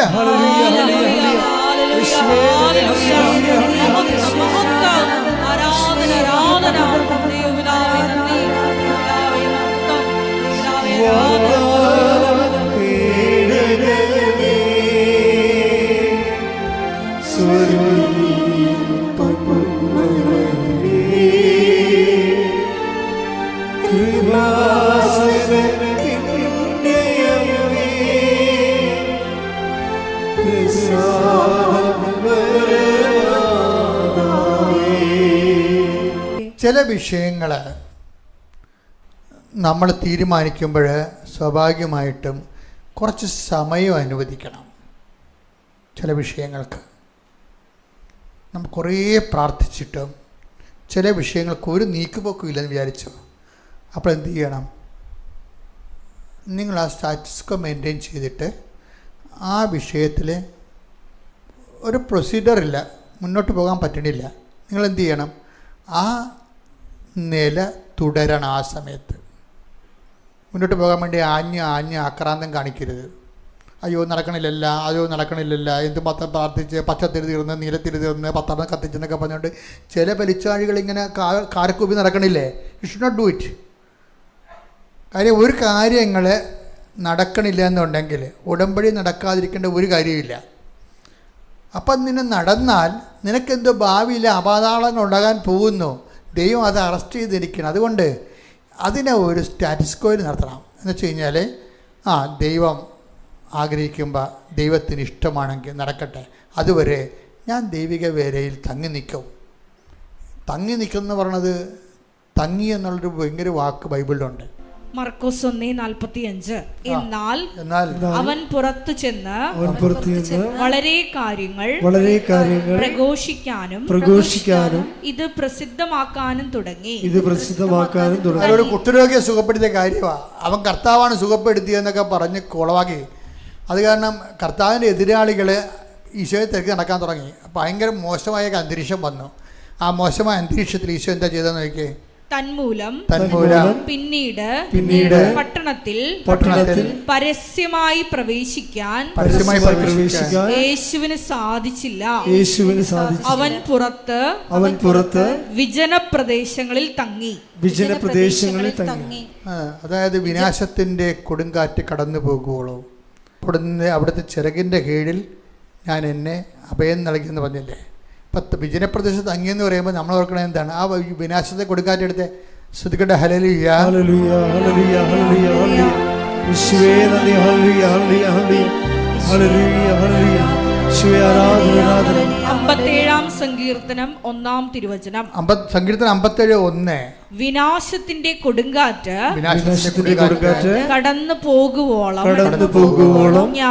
ഞാൻ അങ്ങയുടെ ചിറകിൻ കീഴിൽ ശരണം പ്രാപിക്കുന്നു. ഇതിന്റെ ഒരു വചനം തന്നെയാണ് മർക്കോസ്. വിനാശത്തിന്റെ കൊടുങ്കാറ്റ് വിനാശത്തിൽ കടന്നു പോകുമ്പോൾ എന്താ ചെയ്യേണ്ടത്? അങ്ങയുടെ ചിറകിന്റെ കീഴിൽ ഞാൻ ശരണം പ്രാപിക്കുന്നു. അതുതന്നെയാണ് ഈശോ വിജനപ്രദേശത്ത് തങ്ങിയെന്ന് പറയണത്. വിജയപ്രദേശത്ത് പോയി കാറ്റുകൊണ്ടെന്നല്ല എൻ്റെ അർത്ഥം. ദൈവപിതാവിൻ്റെ ചിറകിൻ്റെ കീഴിൽ അഭയം പ്രാപിച്ചിരിക്കുക. ഒരു നടപടിയില്ല. ഇപ്പം നമ്മുടെ കയ്യിൽ നിന്ന് ചെക്ക്, നമ്മൾ എഴുതിയ ചെക്ക് കൈമോശം വന്ന് എന്തു ചെയ്യും? കിട്ടണം കൊണ്ട് ഒപ്പിട്ട് മേടിക്കത്തില്ലേ? ഇപ്പോഴൊന്നും പറ്റത്തില്ല. ഇപ്പോൾ ബാങ്കിൻ്റെ നിയമങ്ങളെല്ലാം മാറി വേറെ കുറച്ച് സ്കൂട്ടിനെയൊക്കെ ഉണ്ട്. പണ്ടങ്ങനെ ചെയ്യുമായിരുന്നു. പക്ഷേ ഉടനെ സ്റ്റോപ്പ് പേയ്മെൻ്റ് അടിക്കും നമ്മൾ ബാങ്കിൽ. ചെക്ക് കൈവശം അതിലുണ്ട്, ആ അക്കൗണ്ടിൽ നിന്ന് പണം പോകരുതെന്ന് സ്റ്റോപ്പ് ചെയ്യും എന്ന് പറഞ്ഞ പോലെ തന്നെയാണ് നമുക്ക് എന്തെങ്കിലും ഒരു ഏടാകൂടത്തിലൂടെയാണ് പോണത്, ഒരു ചിന്തിച്ചിട്ടൊരു പദ്ധതി കിട്ടണില്ല, ഒരു പിടുത്തം കിട്ടണില്ല എന്ന് കണ്ടാൽ നമ്മൾ ഉടനെ ദൈവത്തെ ചിറകിലേക്ക് തങ്ങണം. പിന്നെ അതാണ് വിജയപ്രദേശ തങ്ങിയെന്ന് പറയണത്. ഇനി അതല്ല വഴിയെങ്കിൽ അത് തന്നെയാണ് വഴിയെന്ന് പറഞ്ഞ് കടുപിടുത്തം പിടിക്കരുത്. പല ആൾക്കാർക്ക് എനിക്ക് ആ ജോലി കിട്ടില്ലെങ്കിൽ വേറെ ജോലിയില്ല, എനിക്ക് കേടായി പോയില്ല, പിന്നെ എനിക്ക് പോകണ്ട, ഇങ്ങനെയൊക്കെ പറഞ്ഞുകൊണ്ടിരിക്കണ കാണാം. ഇത് ഇവർ ഉടമ്പെടുക്കരുത്. ഞാൻ ഉടമ്പെടുക്കരുതെന്നല്ല പറയണത്, നിങ്ങൾ ആലപ്പുഴ വരരുത് ശരിക്കും പറഞ്ഞാൽ. എന്ന് വെച്ചാൽ നിങ്ങളുടെ കൈയിരിപ്പ് ദൈവത്തിന് പറ്റുന്നതല്ല. എനിക്ക് കേടായി പോയില്ല പിന്നെ ഒരു രാജ്യത്തും പോകണ്ടെന്നാണ് പറയണത് അവൾ. എന്ത് ചെയ്യാനാണ്? അപ്പോൾ വീട്ടുകാർക്ക് മനസ്സിലാക്കണ്ടേ, ബോധം ഉണ്ടാകണ്ടേ? ഇവളുടെ ആരാണ്ട് ആൾക്കാർ ഉണ്ടെന്ന് ഇവള് പോയാൽ നമ്മുടെ കുടുംബത്തിലെ പ്രമാണം പോയി, കാശും പോയി, ഇവളെയും കിട്ടത്തില്ലെന്ന് ഉറപ്പല്ലേ? അല്ല പിന്നെ എന്തിനാണ് ഒരു രാജ്യത്ത് തന്നെ ഇങ്ങനെ സ്റ്റിക്ക് ഓൺ ചെയ്യേണ്ട കാര്യം? ജോലി കിട്ടിയാൽ പോരെ? അപ്പം ചില ആൾക്കാർക്ക് ചില വ്യക്തികൾ, ചില സ്ഥലങ്ങൾ, ചില ജോലികൾ സ്റ്റിക്ക് ഓൺ ചെയ്യും. അങ്ങനെ സ്റ്റിക്ക് ഓൺ ചെയ്താൽ അത് ദൈവഹിതമല്ല, നിനക്ക് പറ്റാത്തതാണെങ്കിൽ അത് നടക്കത്തില്ല. അപ്പോൾ എന്ത് ചെയ്യും? ഓപ്ഷൻ എടുക്കാൻ പഠിക്കണം. ബൈബിളിൽ ഓപ്ഷൻ ഇല്ലേ? എന്തുമാത്രം ഓപ്ഷനാണ് ഉള്ളത്. മർക്കോസെടുത്തേ, മത്തായി 2:12 എടുത്തേ, ശ്രുതിക്കട്ടെ. ഹല്ലേലൂയ ഹല്ലേലൂയ ഹല്ലേലൂയ ഹല്ലേലൂയ യേശുവേ നന്ദി. ഹല്ലേലൂയ ഹല്ലേലൂയ സ്തുതി ഈശ്വരാധന. മത്തായി 2:12. മത്തായി 2:12. ഹെരോദസിന്റെ അടുത്തേക്ക് ഹെരോദസിന്റെ അടുത്തേക്ക് മടങ്ങിപ്പോകരുതെന്ന് സ്വപ്നത്തിൽ മുന്നറിയിപ്പ് ലഭിച്ചതനുസരിച്ച് അവർ മറ്റൊരു വഴിയെ സ്വദേശത്തേക്ക് പോയി. അപ്പം ഹെരോദസിന്റെ അടുത്ത് പോകരുതെന്ന് പറഞ്ഞാൽ ആ വഴി തന്നെ പോകത്തുള്ളതെന്ന് പറഞ്ഞ് നമ്മൾ മസിൽ പിടിക്കേണ്ട വല്ല കാര്യമുണ്ടാ? അടുത്ത ഓപ്ഷൻ എടുത്ത് പോയേക്കണം. നമുക്ക് മുന്നോട്ട് പോകണ്ടേ? അല്ലെങ്കിൽ ആ ജോലി തന്നെ, ആ വീട് തന്നെ, ആ സ്ത്രീ തന്നെ, ആ കുട്ടി തന്നെ, അല്ലെങ്കിൽ ആ ചെറുക്കൻ തന്നെ എന്ന് പറഞ്ഞുകൊണ്ട് നമ്മൾ സ്റ്റിക്ക് ഓൺ ചെയ്യരുത്. കുറേ നാളായിട്ടും ഈ വിഷയത്തിൽ കുടുങ്ങിക്കിടക്കണമെങ്കിൽ നിങ്ങൾ വേറെ ഓപ്ഷൻ എടുത്ത് പോകണം. അപ്പം നിങ്ങൾക്ക് ദുരഭിമാനമായിട്ടോ ഞാൻ ഇത്രയും നാൾ വേസ്റ്റായി പോയാലും എൻ്റെ സമയം, ആ കുറേ കാര്യങ്ങൾ വേസ്റ്റായി പോകും. അതിന് ഞാൻ ഇത്രയും വേസ്റ്റായപ്പോൾ ദൈവം എനിക്ക് തരേണ്ടതല്ലേ? അങ്ങനെ ദൈവത്തിനെ കയറി തോക്കിൻ്റെ കത്ത് കയറി വെക്കേണ്ട കാര്യമില്ല. എളിമപ്പെടണം. അഹങ്കാരികളെ അങ്ങനെ ചോദിക്കത്തുള്ളൂ. ദൈവം എപ്പോഴും ചെയ്യുന്ന രീതി അതാണ്.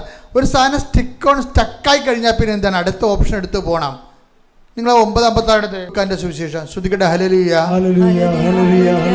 ലൂക്കാ 9:56. അവർ മറ്റൊരു ഗ്രാമത്തിലേക്ക് പോയി.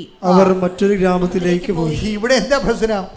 ഇവിടെ ഈശോനെ അപ്പോസ്തലന്മാർ 2 പേരെ പറഞ്ഞ്, ഈശോ 2 പേരെ പറഞ്ഞു വിട്ട് സമറിയയിലൂടെ പോകാൻ, രാത്രി കിടക്കേണ്ട സ്ഥലം ഒരുക്കാൻ വേണ്ടി. അവിടെ ചെന്നപ്പോൾ സമറിയാർ ഭയങ്കര പുലിവാലും അടിപിടി, അക്രമം, കൊലപാതകം വരെ എത്തണം.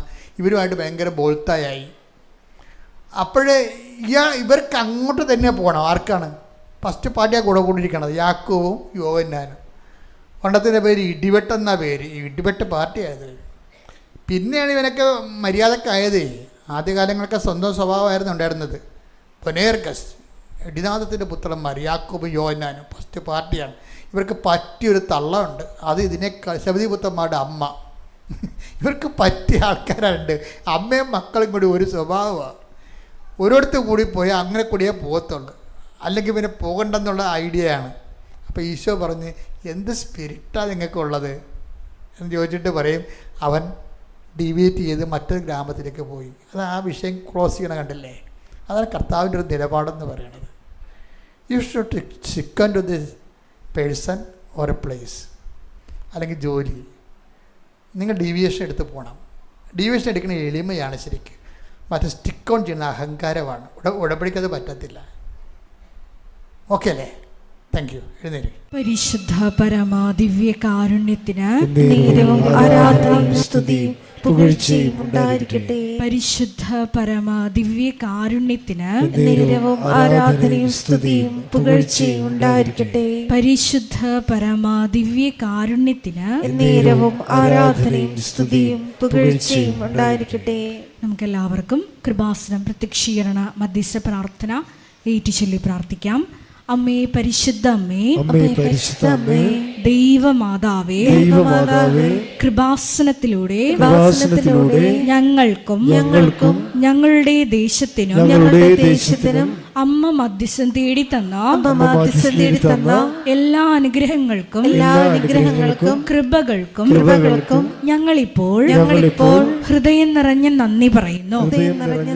സ്തുതിച്ചു പ്രാർത്ഥിക്കാം. ഹല്ലേലൂയ, ഹല്ലേലൂയ.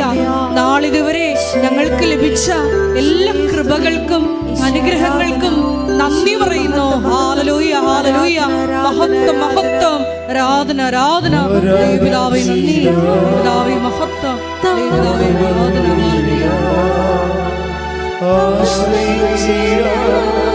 ദിവ്യകാരുണ്യത്തെ ആരാധിച്ചിടാം, ആശ്രയിച്ചിടാം ദിവ്യകാരുണ്യത്തെ. പരിശുദ്ധ പരമ ദിവ്യ കാരുണ്യത്തിന് നേരവും ആരാധനയും സ്തുതിയും പുകഴ്ചയും ഉണ്ടായിരിക്കട്ടെ.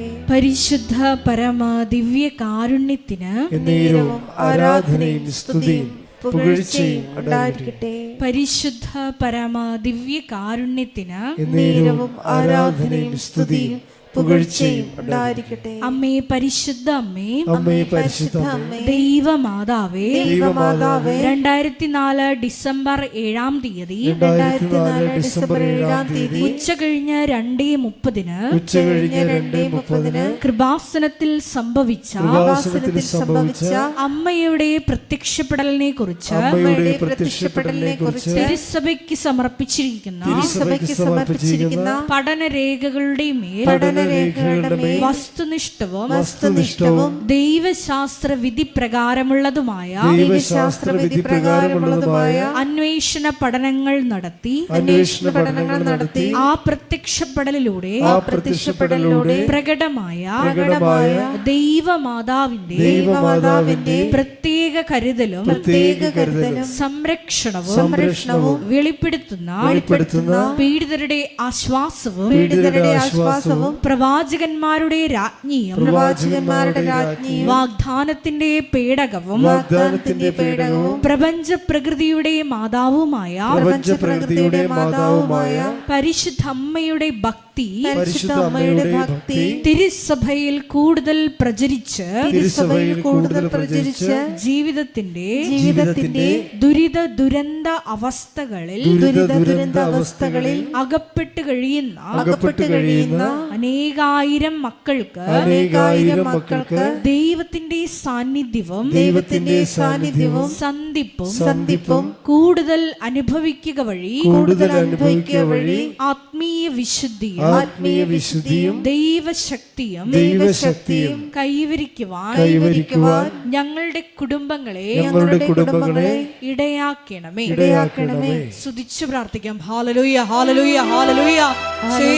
ദിവ്യകാരുണ്യനാഥ, മരിയൻ ഉടമ്പടിയെടുത്ത് പ്രാർത്ഥിക്കുന്ന ഞങ്ങളുടെ കുടുംബങ്ങളെ വിശുദ്ധീകരിക്കണമേ എന്ന് പ്രാർത്ഥിക്കുന്നു, ശക്തീകരിക്കണമേ എന്ന് പ്രാർത്ഥിക്കുന്നു, ആത്മാവാൽ വഴി നടത്തണമേ എന്ന് പ്രാർത്ഥിക്കുന്നു, വലിയ വലിയ സാക്ഷികളാക്കി ഉയർത്തണമേ എന്ന് പ്രാർത്ഥിക്കുന്നു.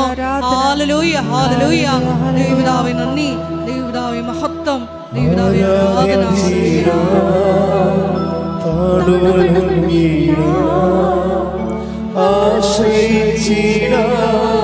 ദിവ്യകാരുണ്യത്തെ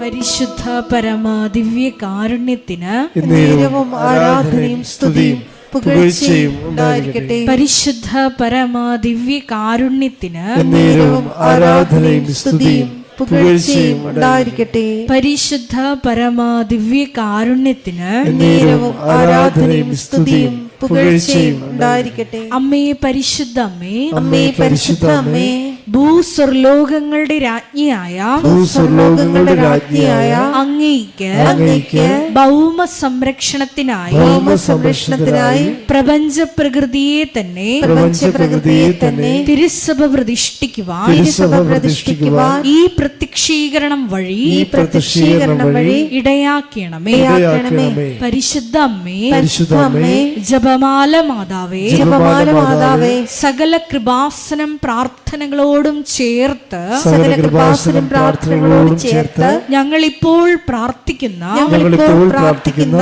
ഈ സമൂഹത്തിന്റെ ഈ സമൂഹത്തിന്റെ പ്രത്യേക നിയോഗങ്ങളും പ്രത്യേക നിയോഗങ്ങളും മൗനമായിട്ട് നമ്മുടെ വ്യക്തിപരമായ പ്രാർത്ഥനാ വിഷയങ്ങളും സമാനമായിട്ടുള്ള ജീവിത ദുരിതങ്ങളിലൂടെ കടന്നു പോകുന്ന മക്കളെയും കൃപാസനത്തിൽ ജീവനോടെ പ്രത്യക്ഷയായ ദൈവമാതാവിൻ്റെ മധ്യസ്ഥയിൽ ദിവ്യകാരുണ്യ സന്നിധിയിൽ സമർപ്പിച്ച് നമുക്കൊരു നിമിഷം പ്രാർത്ഥിക്കാം.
അമ്മയുടെ പ്രത്യക്ഷീകരണത്തിന്റെ ഈ അനുഗ്രഹവേളയിൽ ഞങ്ങൾക്ക് സാധിച്ചു തരുവാൻ കനിയണമേ.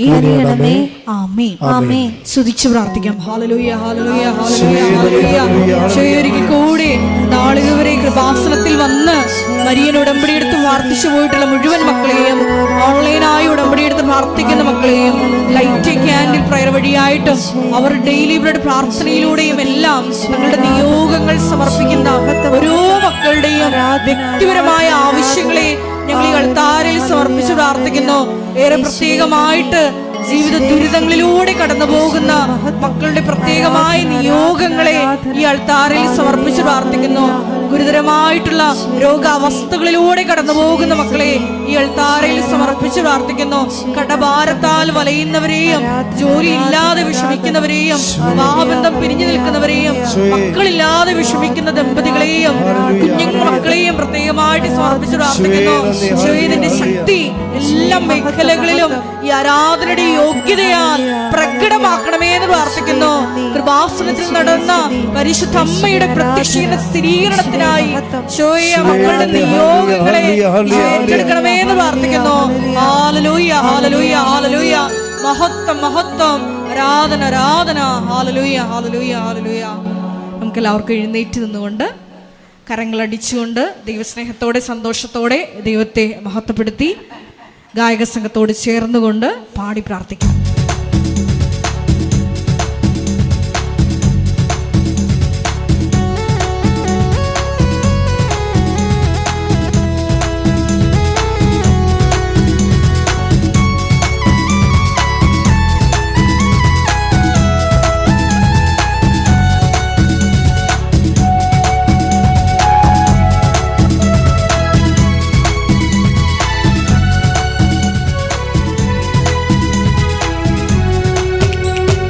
ഇത്രത്തോളം ജയം തന്ന ദൈവത്തിനു സ്തോത്രം, ഇതുവരെ കരുതി രക്ഷകനു സ്തോത്രം. ദൈവത്തിനു സ്തോത്രം, ഇതുവരെ കരുതി രക്ഷകനു സ്തോത്രം. ഇനിയും കൃപ തോന്നി കരുതിടണേ, ഇനിയും നടത്തണേ തിരുഹിതം. ഇനിയും കൃപ തോന്നി കരുതിടണേ, ഇനിയും നടത്തണേ തിരുഹിതം. ഇത്രത്തോളം ജയം എന്ന ദൈവത്തിന് സ്തോത്രം, ഇതുവരെ കരുതി രക്ഷകന് സ്തോത്രം. ഇനിയും കൃപ നടത്തണേ തിരുഹിതം ഇനിയും കൃപ തോന്നി കരുതിടണേ ഇനിയും നടത്തണേ തിരുഹിതം സ്തുതിച്ച് പ്രാർത്ഥിക്കാം. ഹല്ലേലൂയ ഹല്ലേലൂയ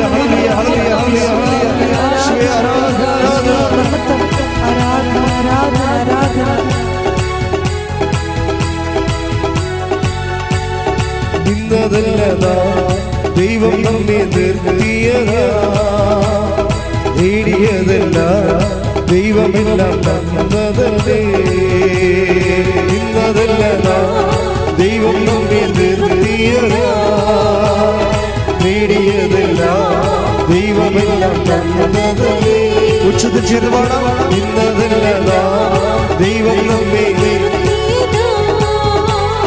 നേടിയതല്ല ദൈവമെല്ലാം തന്നതല്ലേ നടത്തിയ വിധങ്ങളെ ഓർത്തിടുമ്പോൾ നന്ദിയോടെ നാദം സ്തുതി പാടിടാം നടത്തിയ വിധങ്ങളെ ഓർത്തിടുമ്പോൾ നന്ദിയോടെ നാദം സ്തുതി കൈകൾ ഉയർത്തി ഇത്രത്തോളം ജയം തന്ന ദൈവത്തിന് സ്തോത്രം ഇതുവരെ കരുതി രക്ഷകന് സ്തോത്രം ഇത്രത്തോളം ജയം തന്ന ദൈവത്തിന് ഇനിയും കൃപ തോന്നി കരുതിടണേ ഇനിയും നടത്തണേ തിരുഹിതം ഇനിയും കൃപ തോന്നി കരുതിടണേ ഇനിയും നടത്തണേ തിരുഹിതം ഹല്ലേലൂയ ഹല്ലേലൂയ ഹല്ലേലൂയ. കൃപാസനത്തിന്റെ എല്ലാ നിർമ്മാണ പ്രവർത്തനങ്ങളെയും ദൈവമായിട്ട് സമർപ്പിച്ചു പ്രാർത്ഥിക്കുന്നു. സമയബന്ധിതമായി എല്ലാം പൂർത്തീകരിക്കുവാനുള്ള വലിയ കൃപയ്ക്ക് വേണ്ടി പ്രാർത്ഥിക്കുന്നു. കൃപാസനത്തിന്റെ സാമൂഹിക സാംസ്കാരിക ആത്മീയ പ്രത്യേകമായിട്ട് സമർപ്പിച്ചു പ്രാർത്ഥിക്കുന്നു. എല്ലാ മേഖലകളിലും പരിശുദ്ധ അമ്മയുടെ ഇടപെടൽ ഉണ്ടാകുവാനുള്ള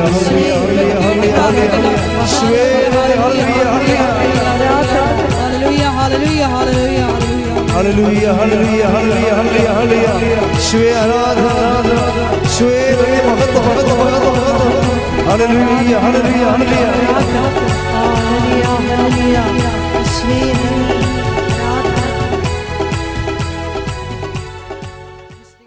എൻ്റെ പ്രിയപ്പെട്ട രോഗസൗഖ്യ പ്രാർത്ഥനയും ജീവിത ദുരിതങ്ങളും സമാശ്വാസ പ്രാർത്ഥനയാണ്. അച്ഛൻ പ്രാർത്ഥിച്ചുകൊണ്ടേയിരിക്കും. എൻ്റെ മക്കൾ സ്തുതിച്ചുകൊണ്ടിരിക്കട്ടെ. സ്തുതിക്കട്ടെ. ഹല്ലേലൂയ ഹല്ലേലൂയ ഹല്ലേലൂയ ഹല്ലേലൂയ ഹല്ലേലൂയ ഹല്ലേലൂയ ഹല്ലേലൂയ ഹല്ലേലൂയ ഹല്ലേലൂയ. യേശുവേ നന്ദി, യേശുവേ കർത്താവേ നിന്റെ ഉന്നതമായ നാമത്തിന് സ്തോത്രം ചെയ്യുന്നു. കർത്താവേ നിന്റെ വിശുദ്ധ പൗരോഹിത്യത്തെ മഹത്വപ്പെടുത്തണമേ. കർത്താവേ സഭയിലുള്ള സാന്നിധ്യം ദൃഢമാക്കണമേ. 40 വർഷം ഞാൻ അർപ്പിച്ച കൃപയുടെ യോഗ്യതയാൽ കൃപാസനം അൾത്താരെ ജീവനോടെ പ്രത്യക്ഷപ്പെട്ട പരിശുദ്ധ അമ്മയുടെ മധ്യസ്ഥതയിലെ ഞാൻ എല്ലാ മക്കൾക്കും വേണ്ടി മധ്യസ്ഥം പ്രാർത്ഥിക്കുന്നു. കർത്താവേ ഇവിടെ തീർത്ഥാടനത്തെ പ്രാർത്ഥിക്കുന്നവര്, ഓൺലൈനിൽ ഉടമ്പടിയിലെ വിദൂരങ്ങളിൽ പ്രാർത്ഥിക്കുന്നവരും, കർത്താവിൻ്റെ വിശുദ്ധമായ തിരുമുറവാർന്ന വലതുകരം അവരുടെ ശിരസിലേക്ക് പതിക്കട്ടെ എന്ന് പ്രാർത്ഥിക്കുന്നു. ഉച്ചമ ഉള്ളങ്കാല് വരെ കർത്താവിൻ്റെ രക്തം പടരട്ടെ. ആന്തരിക അവയവങ്ങള്, ശാരീരിക കോശങ്ങള്, രോഗാതുരമായ എല്ലാ ഇടങ്ങളും കർത്താവിൻ്റെ നാമത്തിൽ സ്പർശിക്കട്ടെ. I command you in the name of Jesus Christ. കർത്താവേ നിന്റെ കൃപയാൽ നിന്റെ വിശുദ്ധ പൗരോഹിത്യത്തെ മഹത്വപ്പെടുത്തണമേ. കർത്താവേ സഭയിലുള്ള സാന്നിധ്യം പ്രകടമാക്കണമേ. കർത്താവേ ഓരോരോ കാര്യങ്ങൾക്ക് വേദന കൊള്ളുന്നവരെ, വേദനപ്പെടുന്നവരെ, സങ്കടപ്പെടുന്നവരെ, ജീവിത ദുരിതങ്ങളിൽ പ്രയാസപ്പെടുന്നവരെ, കർത്താവെ അവിടെ സങ്കടങ്ങളെ നീ ഏറ്റെടുക്കണമെന്ന് പ്രാർത്ഥിക്കുന്നു. ഈ പ്രാർത്ഥന കൂടുന്നവരെ, ഈ ധ്യാനം കൂടുന്നവരിലെ കർത്താവിൻ്റെ കരുണ ചൊരിയട്ടെ. കർത്താവെ ഈ ആഴ്ചയിൽ ഓരോരോ ഇടങ്ങളിൽ ഇൻ്റർവ്യൂവിന് പോകുന്നവരെ, ടെസ്റ്റിന് പോകുന്നവരെ, ജോലിക്ക് പോകുന്നവരെ, പുതിയ പഠനങ്ങളിലേക്ക് പോകുന്നവർ, പുതിയ കോഴ്സ് എടുക്കുന്നവർ, അവർക്കുണ്ടാകുന്ന ഇൻ്റർവ്യൂ, അവർക്കുണ്ടാകുന്ന എല്ലാ ക്ലേശങ്ങളും കർത്താവ് ഈ ആഴ്ചയിൽ ഇൻ്റർവ്യൂവിനും ടെസ്റ്റിനും പോകുന്നവരെ, സ്ഥലസംബന്ധമായ കാര്യങ്ങൾക്ക് വേണ്ടി പോകുന്നവർ, കർത്താവ് ഈ ആഴ്ചയിൽ വിവാഹ സംബന്ധമായ വിഷയങ്ങൾ അന്വേഷിക്കാൻ വേണ്ടി പോകുന്നവർ, കർത്താവ് ഐക്യപ്പെട്ട് ജീവിക്കാൻ വേണ്ടി ആഗ്രഹിക്കുന്ന മാതാപിതാക്കന്മാരെ, ഭാര്യാഭർത്താക്കന്മാരെ ആശീർവദിക്കുന്നു. മക്കളില്ലാത്തവർ, ഭവനമില്ലാത്തവർ, വീടില്ലാത്തവർ, സ്ഥലമില്ലാത്തവർ, സമാധാനം ഇല്ലാത്തവർ, ദൈവമേ കേസ് അകപ്പെട്ടിരിക്കുന്നവർ, ദൈവനാമത്തിൽ നീ യേശുനാമത്തിൽ വീണ്ടെടുക്കപ്പെടട്ടെ. ശ്രുതിക്കട്ടെ. ഹല്ലേലൂയ, ഹല്ലേലൂയ, ഹല്ലേലൂയ, ഹല്ലേലൂയ, ഹല്ലേലൂയ. മഹത്വം ദൈവപിതാവേ, നന്ദി ദൈവപിതാവേ, മഹത്വം ദൈവപിതാവേ, ആരാധന. ഹല്ലേലൂയ,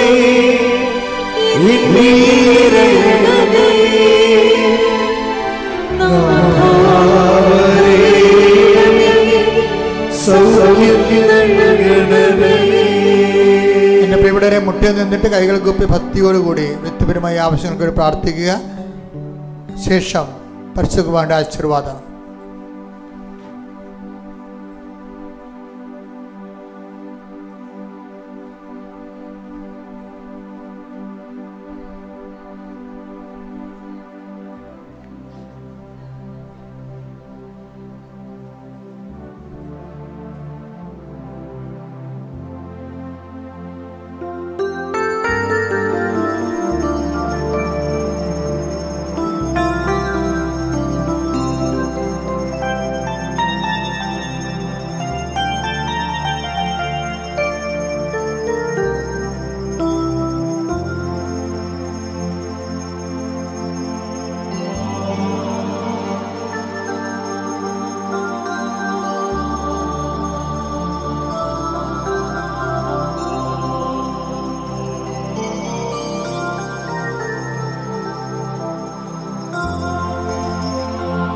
പരിശുദ്ധ പരമ ദിവ്യകാരുണ്യമേ, എന്നും അങ്ങേക്ക് ആരാധന. പരിശുദ്ധ പരമ ദിവ്യകാരുണ്യമേ, എന്നും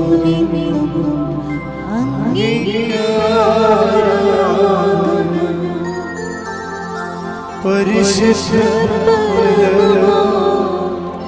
ദിവ്യകാരുണ്യമേ,